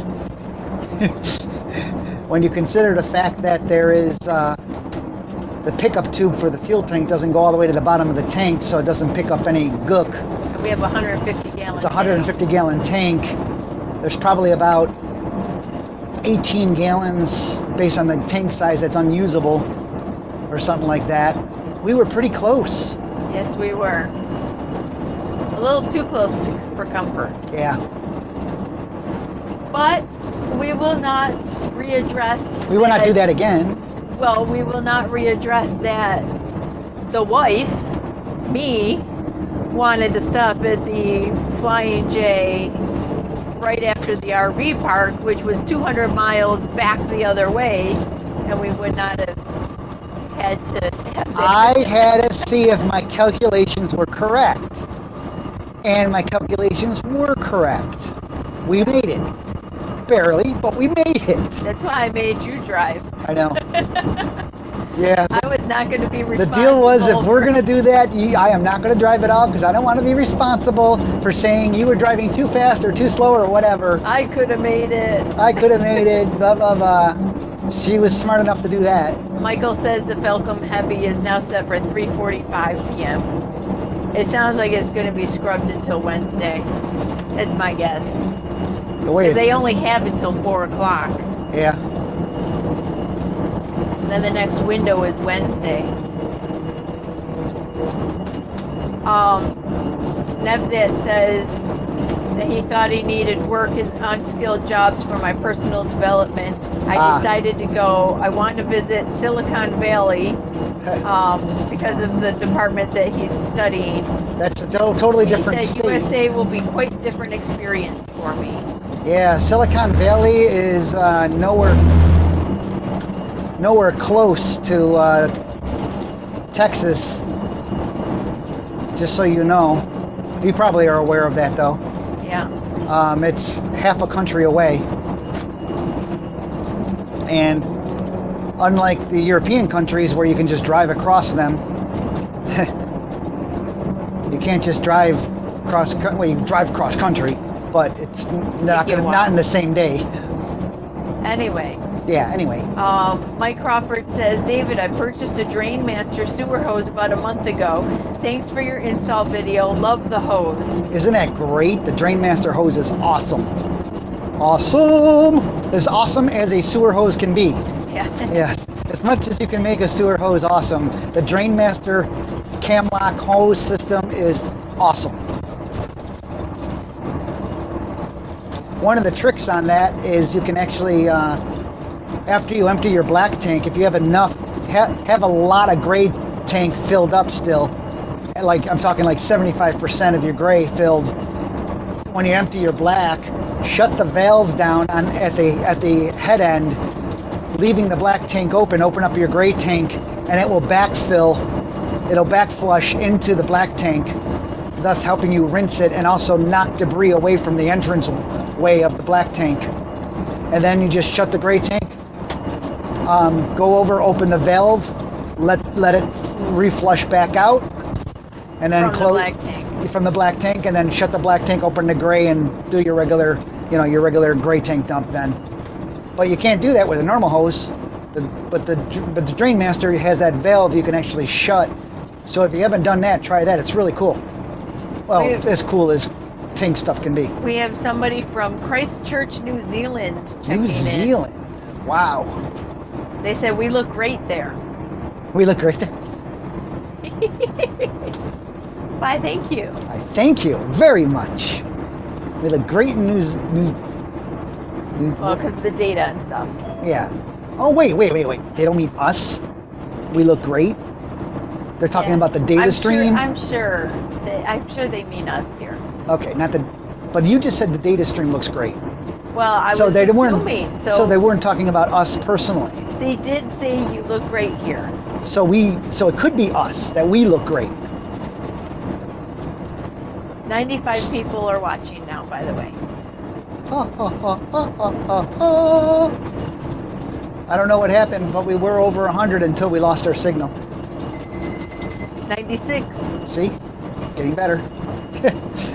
But we are getting further and further away from that town. I can still see the cell phone tower, however, in my rear view mirror or my side mirror, so we should be mucho good. Well, we'll be coming into Cleburne soon. Cleburne, yep, we're coming up 32 miles away.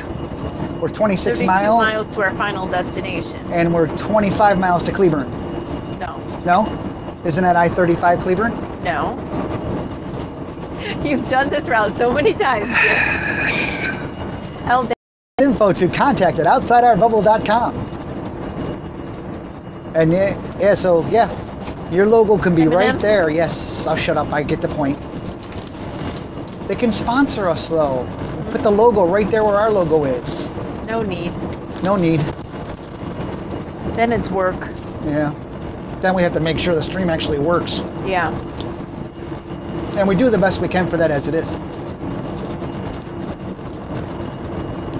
30 miles to our destination.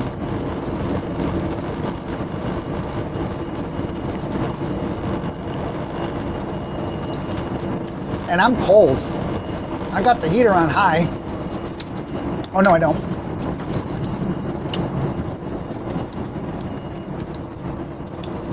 What's the temp out? Per your phone.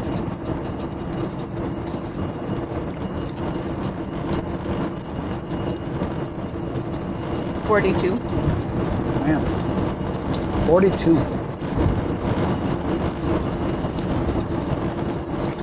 Hey Michael Kidd, if you're still watching, I have an engine fault code that came up on my scan gauge D. It did not come up on my dashboard at all. The dashboard never alerted me to any problem.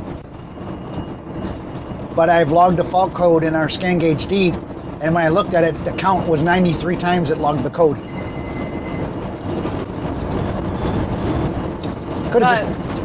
It's only on the scan gauge, it's not on the dash. Right, it's not on the dash, so I had no warnings or all on the dash. And so when we read the fault codes off to people, two people looked it up and I got two different answers on the fault code, which is typical, as you know, when depending on where you look for the information. So one of them was an ambient temperature sensor and the other one was a turbo misalignment or something, like calibration needed or whatever. But it only came up on the scan gauge. And it reported 93 times or something like that, which means it was a blast of error, is my guess. It just recorded a whole mess of fault codes at one time, data stream wise. Or else I would have seen the code before, obviously, until now. Especially if it's happened 93 times. So it also could have, it also could just been a fault. I could have been. Hence the name fault code. That's usually an engine fault, but it could have been an erroneous data reading. Garbage on the line, whatever.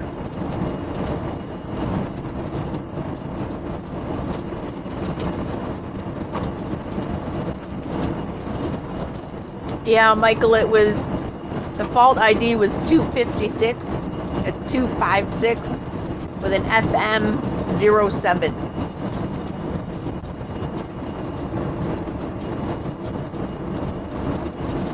Michael has also a Tiffin 45 OP bus, 1 year older than ours, newer than ours, excuse me.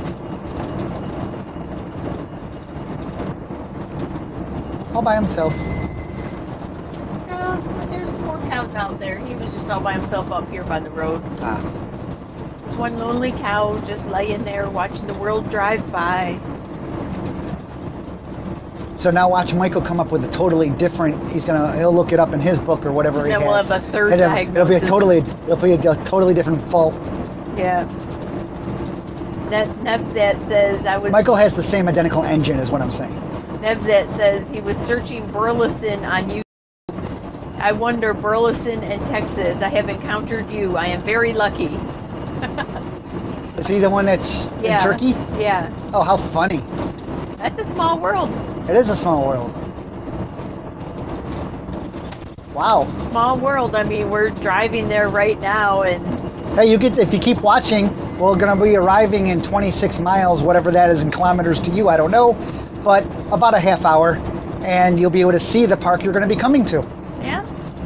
Well, a little bit, but we're not going to drive through the whole park. Well, not through the whole park, but we'll be driving. We'll turn the camera around. Yeah.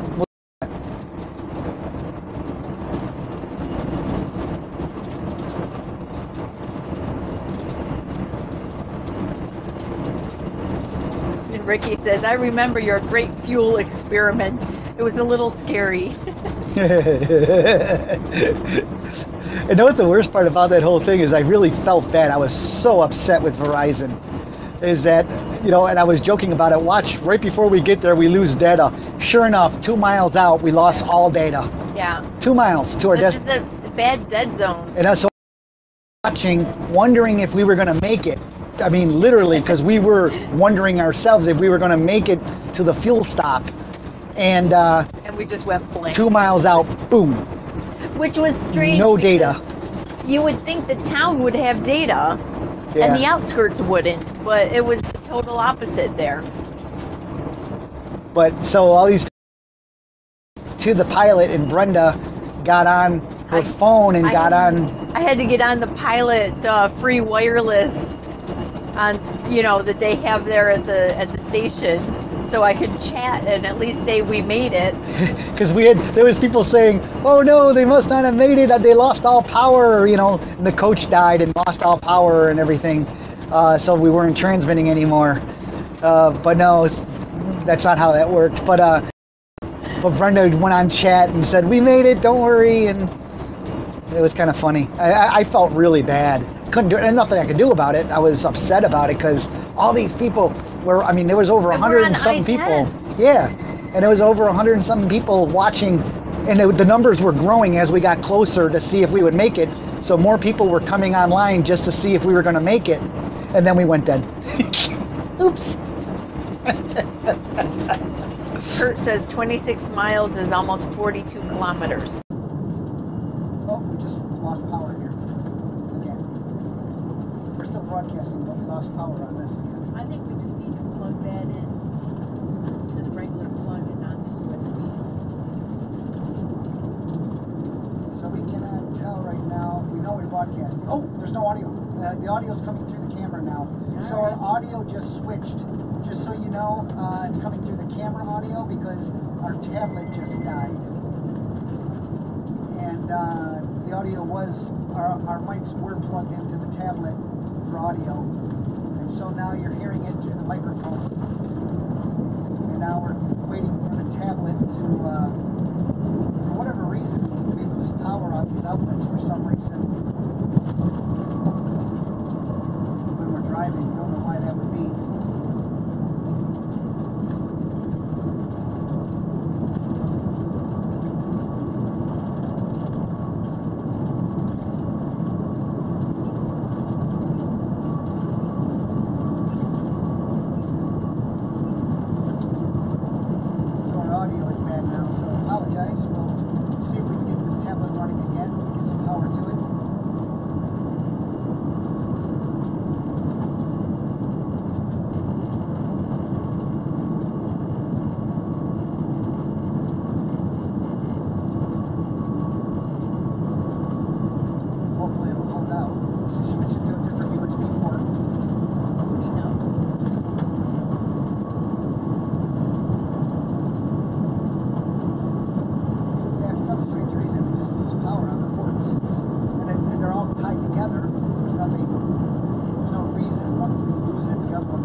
reconnecting to the Mevo camera. So hopefully our audio will come back. And there it is. So now our audio should be much better. Now it should be much better. So there we go.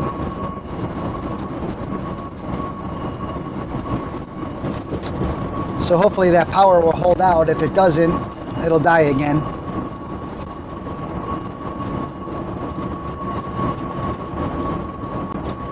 Yeah, Mike, we were just saying that. We were just talking about this whole time about losing the tablet, and the audio was coming through our Mevo camera, not through our lapel mics.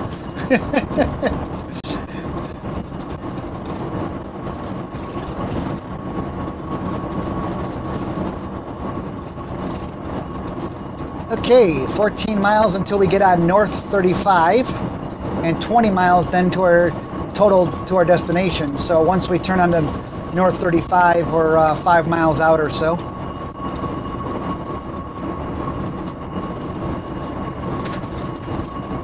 Yeah, this is what she was saying in Fredericksburg. They really need this big go around. Over in Fredericksburg, all yeah. they have, the big rigs and everything go right through town.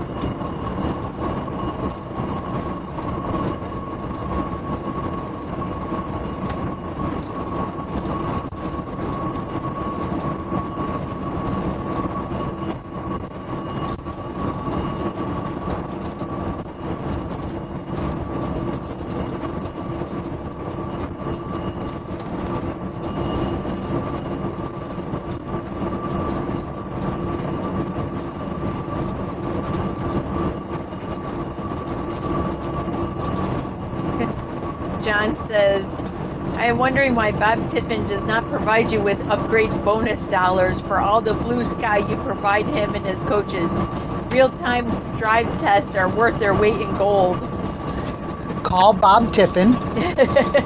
All of you out there who believe, who agree, please call Tiffin Motorhomes. Ask for Bob. You'll probably get his voicemail. Feel free to leave him a message.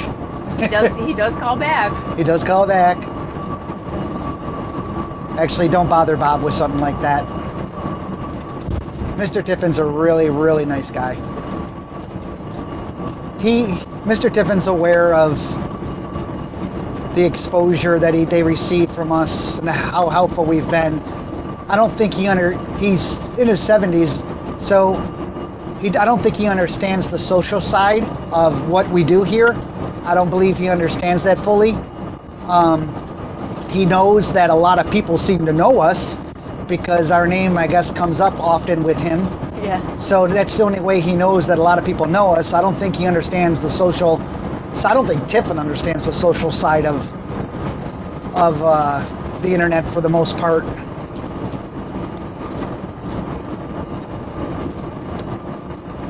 Mr. Tiffin doesn't have a computer, and he writes everything down on a notepad. Even when you meet him in person, if he's out at a rally or something like that, he carries a notepad and a pen with him, and if you talk to him about something, he pulls out that notepad and he writes it down.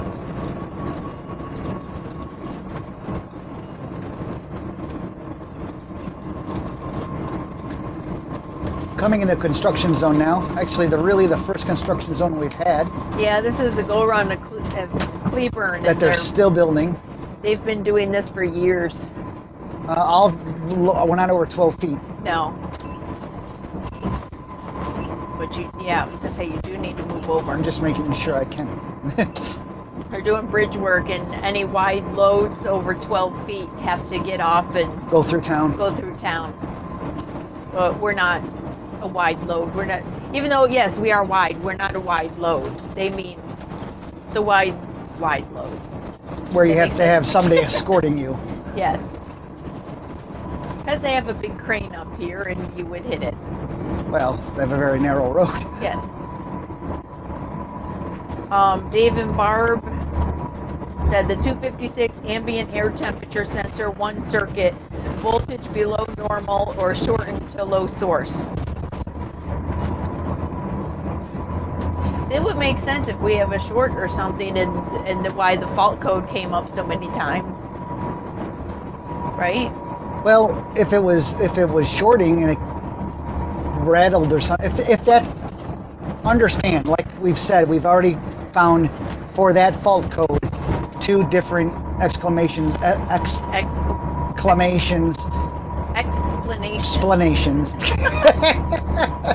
of the fault code. One is a turbo sensor, a turbo thingy, calibration sensor, and the other one is the ambient temperature one. And since it came up, like I said, the count number, how many times it came up, said it had recorded that 93 times, and this was the first time I saw it. It was almost like it occurred, you know, like corrupted data. Yeah. That's what it seems like. We may have no problem at all. But it, you know, came across as corrupted data. Well, we'll do some research when we get parked and see if we can figure it out. I'm surprised Michael hasn't chimed back in. Michael's usually pretty quick on that stuff. Yeah.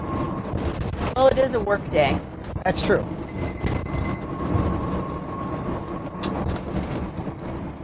But station.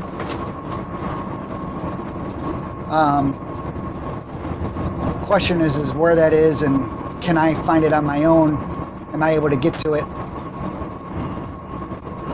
I'm sure you can figure it out.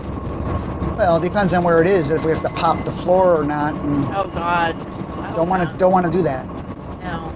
And seeing that it hasn't come up on the dashboard or anything, and the engine doesn't seem to be degraded. The only thing I don't like that I found very unusual, but then again, we are in a hilly area and we have headwinds, is our gas mileage is only 6.5. That's lower than we normally see it, except for high headwinds or very hilly, and we've been doing both actually, so maybe it's not so far off.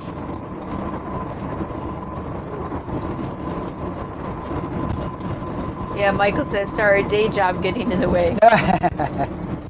Kurt says it could be a connector problem too. Yeah. Well, coming up here, you won't be able to see it or anything. On our right-hand side is the RV place called RV Ranch of Keene, RV Ranch. And that is the place we first stopped ever out here in Hill Country. And that's how we met. And this is how we met Ronnie and Ginger, because they also own this small campground over here. Yeah. And I fixed their Wi-Fi there first. Yeah. And then they go, like, hey, we got another park. It's a little bit bigger. Well, and it's 13 miles to our destination, so it's not far. Yeah, we didn't realize how much bigger. I mean, this one is a very small park, and so I did their Wi-Fi pretty easily, and it was. And they have a lot of people who are full-timers there that just park there. Not a lot of, well, they do have some transient sites, but not a lot. But that was the park that we found at first, because we were just out in the area. Yep. And so now we got a lot of rain. Yep, now we're going to Keene, Texas.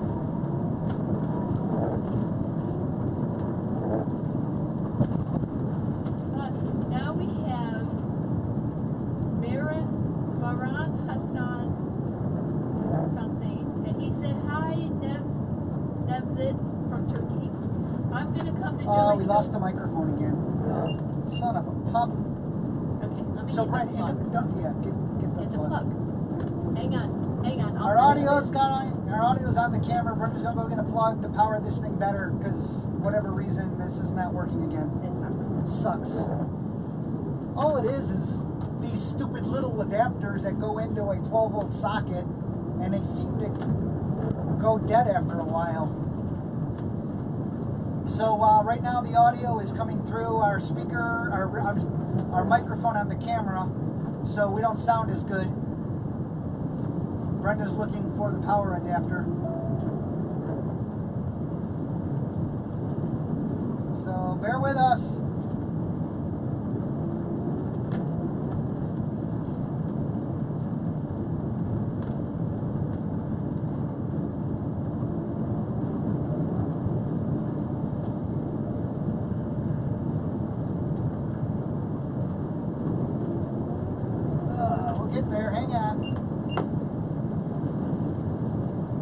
Remember, we're all professionals. Yeah. We do this for a living. We're professionals.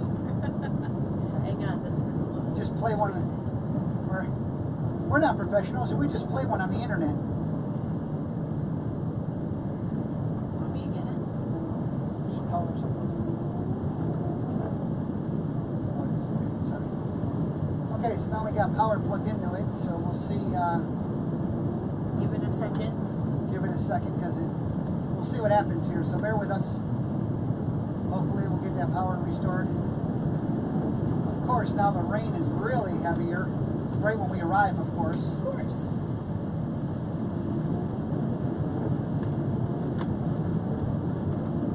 No, Michael, yeah, he said going dead on those adapters usually means you're drawing more current than they were designed to supply, even though you may be within their stated specs. Yeah, those cheap little bastard things. It's just the little USB things that plug into I showed it to him. the 12. Oh, you did? I did. Yeah. They're So- just not the greatest. So now we have our Google Pixel charger plugged in because actually this tablet is a new one and it's a USB-C port. Yeah, you would think we would learn the first time and just use the plug from last time, but We didn't. I forgot. I suck. Yeah. Oh well. 3.2 miles till we turn, 9.4 miles until we arrive at our destination. Marcelo says, David, these adapters suck worldwide. On my wife's Honda Jazz, on my Range Rover, piece of junk.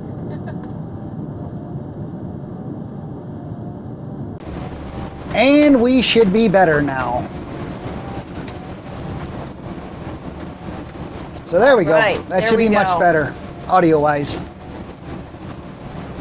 Okay, we shouldn't lose power on that again. Sorry. So, I was saying, Yes. this is exciting. And I hope I'm not messing up your name too badly, but Baran Hassan says, hi, Nevzit. I'm going to come to Jellystone for work, and I'm a computer science student from Turkey. See you in the summer. So we have So we have two people from Turkey watching us drive right now that are coming to this Jellystone Park to work as exchange students this coming summer. Wow. That's pretty cool. That is, wow. Talk about small world. Yeah. And they're watching us drive down the road in the U.S., driving to the Jellystone that they're going to. And we will be there in 8.4 miles, so you'll be able to see the park you're going to. We'll turn the camera around. So Yeah, we'll see turn the it. camera around so you don't just see us. So, wow, that is, wow, two different people. Both computer science people. Interesting. No, you will not be allowed to touch the network. I'm gonna, when I get there, I'm telling Scott about that. Say, hey. Don't touch my network.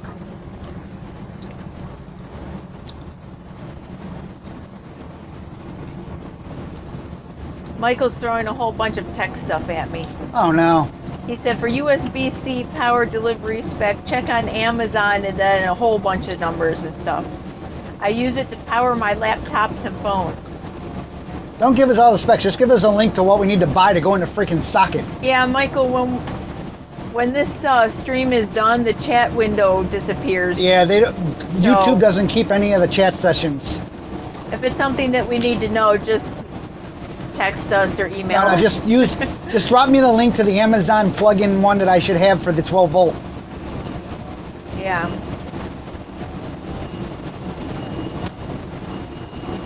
I know you can't post the links in the chat. Just post it somewhere else. Well, he knows how to reach me. Yeah.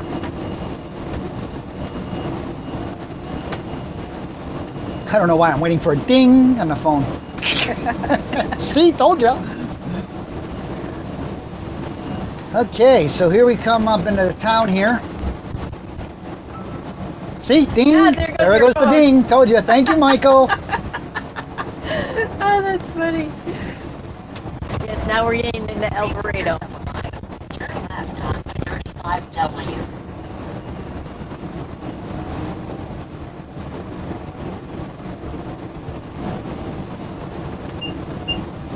Hey, you guys in Turkey that are coming, if you go to outsideourbubble.com, you can actually do a search for Wi-Fi and see.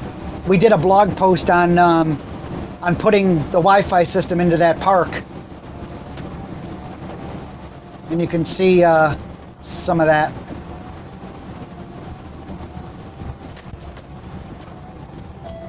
We use Ubiquiti equipment, Turn left at the traffic light. but again, you're not touching it.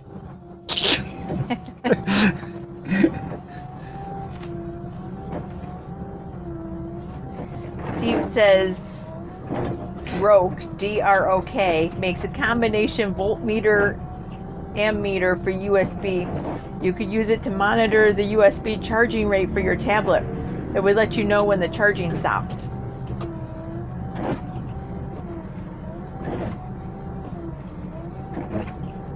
Hey, Michael, by the way, so this new park expansion that they're putting in at Jellystone that I'm expanding the Wi-Fi to, I actually got them to give me fiber from the server room because they were running this line, water line, that goes all the way through to the new park and stuff. And so I said, guys, drop me some conduit. And or you know, Scott was there too. And Scott was like, yeah, we can do that. And I said, great. And so we got fiber. Yeah. So we're gonna have fiber going Waffle House. Going from the server room all the way to the new section of the park. And then Big hole. Yeah, big hole. And then we'll have and that fiber will run to two separate switches, and each switch will go up to a USB AP, or excuse me, an AC AP, and all the radios then for the APs will be shooting back at that one bridge, but that bridge will be on fiber and it will be AC. Totally cool.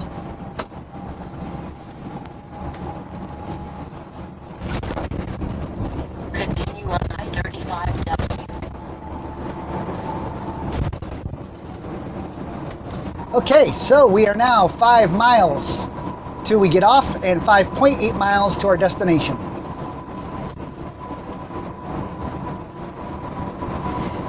Yep.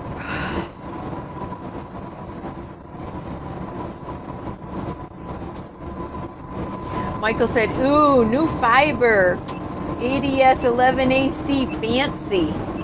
Yep.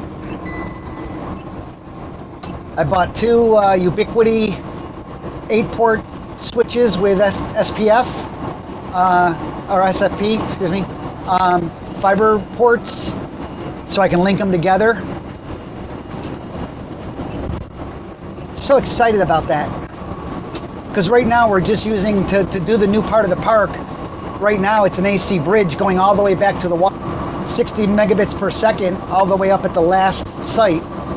But with the fiber link, I'll be able to do over 100 megabits.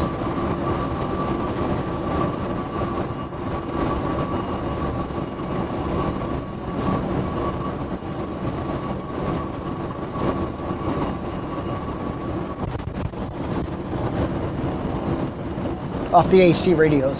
Yeah. Anyways. Somebody said, I don't know what that is. Yeah, I was just going to say, that's over. That's why I'm quiet. I was going to say, sorry, we're talking tech stuff, and that's usually where Brenda's eyes glaze over, and you're not alone, sorry. But you can tell I'm really excited about it. Kurt says, SFP, question mark? Oh, he's going a little fast. Yeah, he is. Not sure where he's going. There's that pickup truck yeah, in front he's of him. right on his butt. If that, man, that is. This is the case where that's a stupid semi-driver. Yeah.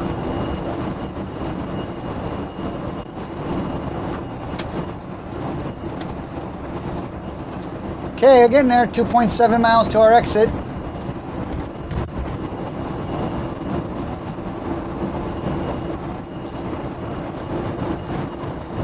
Michael said, small form factor pluggable. It's an adapter from fiber to copper. SFB, fiber to copper. That's an adapter port. Rich and Sue. Hi, Uber friends. Hello, Rich. Hello, Sue. Hello. 2.1 miles to our exit and 2.9 miles to our destination, guys. Joined us just in time. Get to see North Texas Jellystone Park as we arrive on this very gloomy, rainy, 41-degree day. I was gonna say, I actually hope it looks better than it did last time we were there, because they had the entire front area ripped up because they were redoing the whole parking area and oh yeah, they're redoing all the traffic so flow really and everything. The greatest yeah, at that point. Yeah, they were putting in a new traffic flow thing, parking lot. Parking. They were doing a lot of work.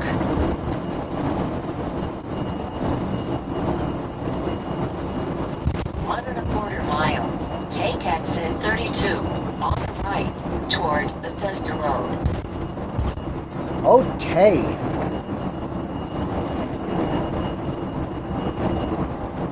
Okay, coming up here. I remember that's plugged into going to the water park. Oh yeah. This is not it. I know, I always think it is. It's not.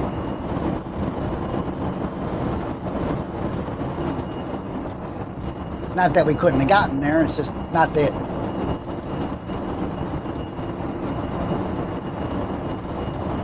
Well, from that exit you might not have loved. It's that on and off, it's that work zone exit or whatever it is. Take exit 32 on the right toward the Vista Road. Okay, and then after we got off the expressway here, Brenda will turn that camera around. Yeah, I'm just gonna wait until we get on a Because once we get on street where he's not braking and brake, turning. brake, because it's got a really hard turn up here. Yes, it does. And we got right away, if I'm not mistaken. Yes, we do. I don't see anybody coming. It's Cove Water Park. Turn the camera. I'm getting there. I know. Okay, just give us 1 second. We're going to spin the camera around so you can see us pulling in. Mr. B wants to know if we're gonna do any. In 1/2 mile, arrive at Pirates Cove Water Park. Pirates Cove Water Park. You If we're gonna do any videos while at Jellystone. got to loosen it, love, at the bottom. Yeah. I don't know if we do any videos. I'm not sure what we'll do. Hang on. I'm getting there. There we go. I'm not sure what we'll do. We'll probably do a live broadcast or something from there. Hey, there's their new sign. They got a new digital sign. Oh, that is That's big. big. That's Why what she is- said. This is not locking down. It's almost like it's stripped. Is that okay? It's fine, I guess. Yeah, that is. That is a big, bright sign. Wow, big, Woo. big sign. Holy cow. That's new, by the way. They got a new digital sign up. Big Jellystone Park Can't above miss it. that. Can't miss that. You'll start seeing it in a second. It's bright as heck. And we're coming up on it now. I'm slowing down just so we can see it. 113 people watching us. So there's the big sign. I'm going slow. In 300 feet. Got somebody behind me, but oh well. Yeah, but you're turning up here. So there it is. There's the Wow. Jellystone Park. Really big, beautiful sign. Nice Wow. sign. Wow. And now let's see what they did to the entrance. Okay. So here we I'm are. gonna put the computer down. So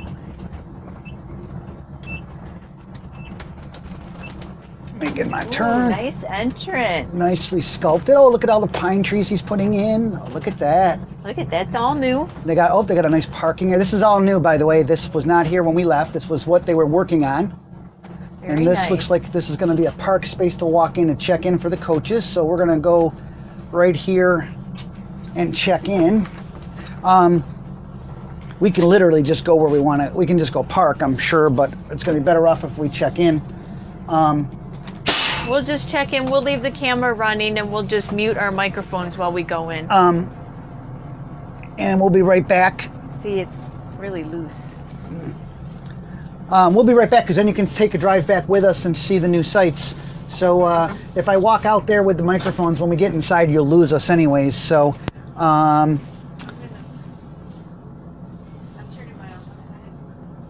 now I've got to wait for Brenda. So but anyways, so this is North Texas Jellystone Park that we're going to be staying at for just over a month. It's a full water park. They have laser tag. They have paintball. They lots of stuff, I guess you'd say. And the data out here actually works. If I was to switch over right now, it would take me a minute to switch over to their data. So I'm staying on the 4G link right now. But it would be really cool if I could switch over to their data, because then I can walk inside with the camera and be on their network. So it looks like they put that's interesting. So anyways, we're just waiting on Brenda, and then we're going to go inside and check in real quick, and then we'll just go through the park. And I know this is really exciting and what have you.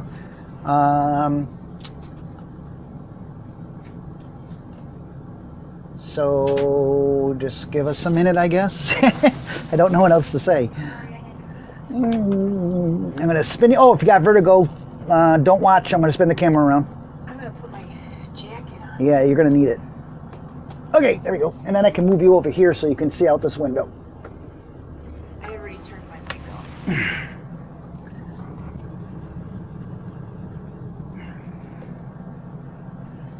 Okay, we'll be right back, guys. We'll be right back. I'm going to turn off my mic also. So, dead air. Talk amongst yourselves for a few minutes.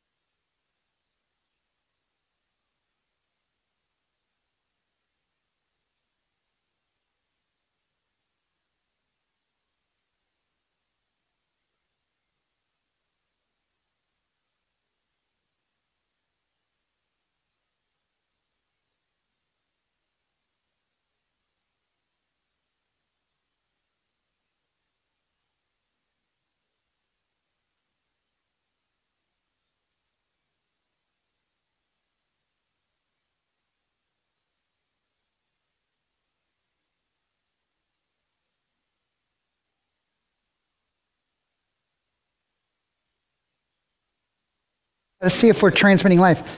I'm not sure if it's working or not. I don't know if you guys can hear us or not, but we're inside right now, the Jellystone office, and they're checking us in. And I'm not sure if the radio is reaching you guys or not. If it is, great. If it's not, then oh well. It's worth a shot. So, my name is Keeson, everybody. Keeson. This guy. Keeson is checking us in with Shelby. Shelby? Mm-hmm. Shelby. What a nice name. How do we do this? You just. This is a left monthly. That's left for Steve to handle, right? Steve and Ronnie to handle for the payment. Oh yeah, they don't. Okay. Yeah, Okay. yeah. There's no. So then I'm gonna go ahead and just have you sign that. All the way back at 4:55. Here we are. Because the other ones. Like that site? Because it's the furthest away from everything. So is that Yeah. one? Yeah, so don't, as you book people and you put people in, just keep them, build up. We talked about this on the way here. There you go. I have a monthly who's waiting on y'all to get out so they can take that spot. They want it.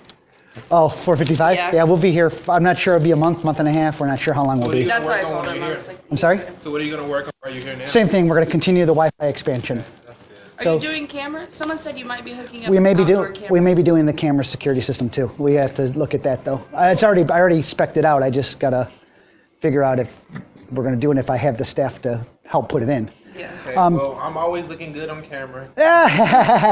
Any Amazon packages delivered today?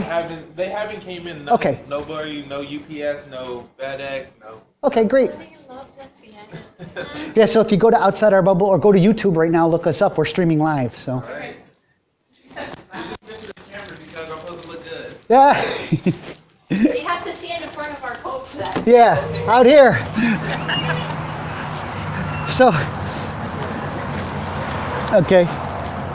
So somebody wants to, somebody wants to be in our site because it's our site and it's all the way in the back and away from everything. Now, of course, we got to set up in the rain. We have to unhook the car. So, yeah, when we get up there. The camera fell. Oh no, you took it off the thing. Yeah, it didn't fall, thank goodness. So yeah, somebody wanted our site and they had to say, no, sorry, spoken for. Brr. Anyways, let me grab you here, and I'm just gonna put you back up here.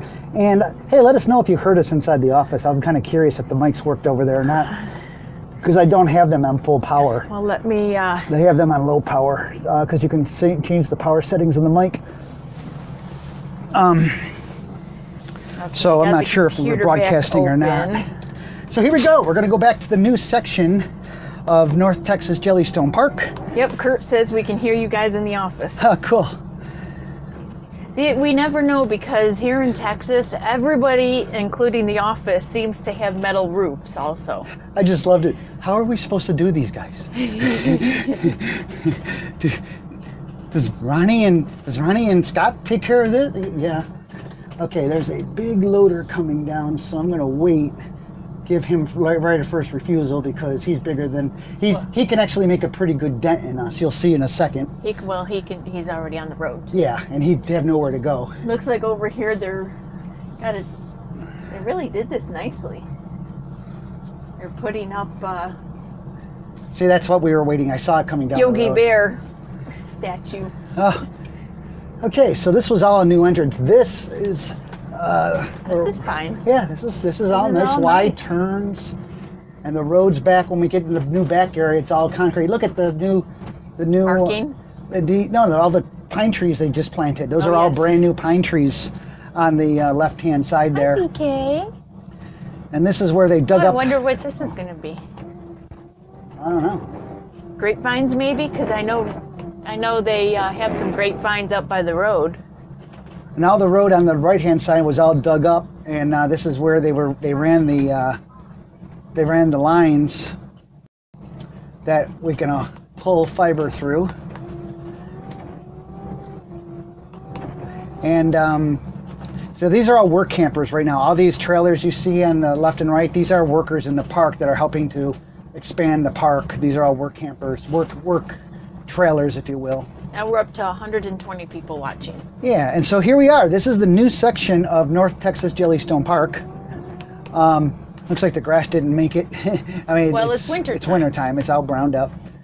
But look at, if you can see, they got these nice overhangs and everything, and canopies to really sit underneath. It's all mud. I got to go really slow in here because of the dirt. And they're still adding these sites.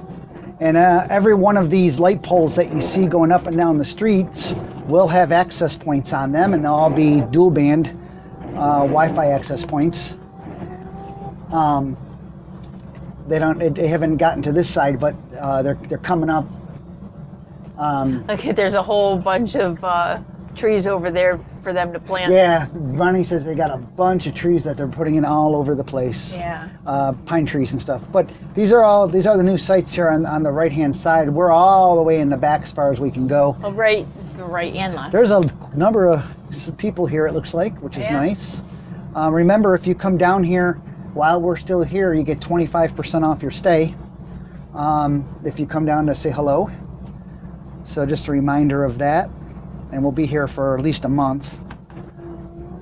We're gonna have to get out and disconnect the vehicle. I can't bring you outside with us. These are all back in sites. I can't bring you outside with us, unfortunately, because it's raining and the camera won't do too well. So we're gonna end our broadcast when we get up here where we go to disconnect. Sooner or later, all the way to the left, we're gonna have a site over there. But our site is right here, all the way at the end on the right-hand side. Yep. That's our site right there. So it's all the way at the end, can't go any further, which is nice. Well, let's disconnect before you go around. Yep, and I'm just trying to get us out of the mud. There we go. So I'm gonna stop here so we can disconnect. And we're going to say goodbye at this point because it'll be a little while. And I John can't bring says the it's camera 40 minutes outside. until SpaceX launch. Oh, we might make it if they still launch. If they still launch. If not, it'll be Wednesday. Yeah.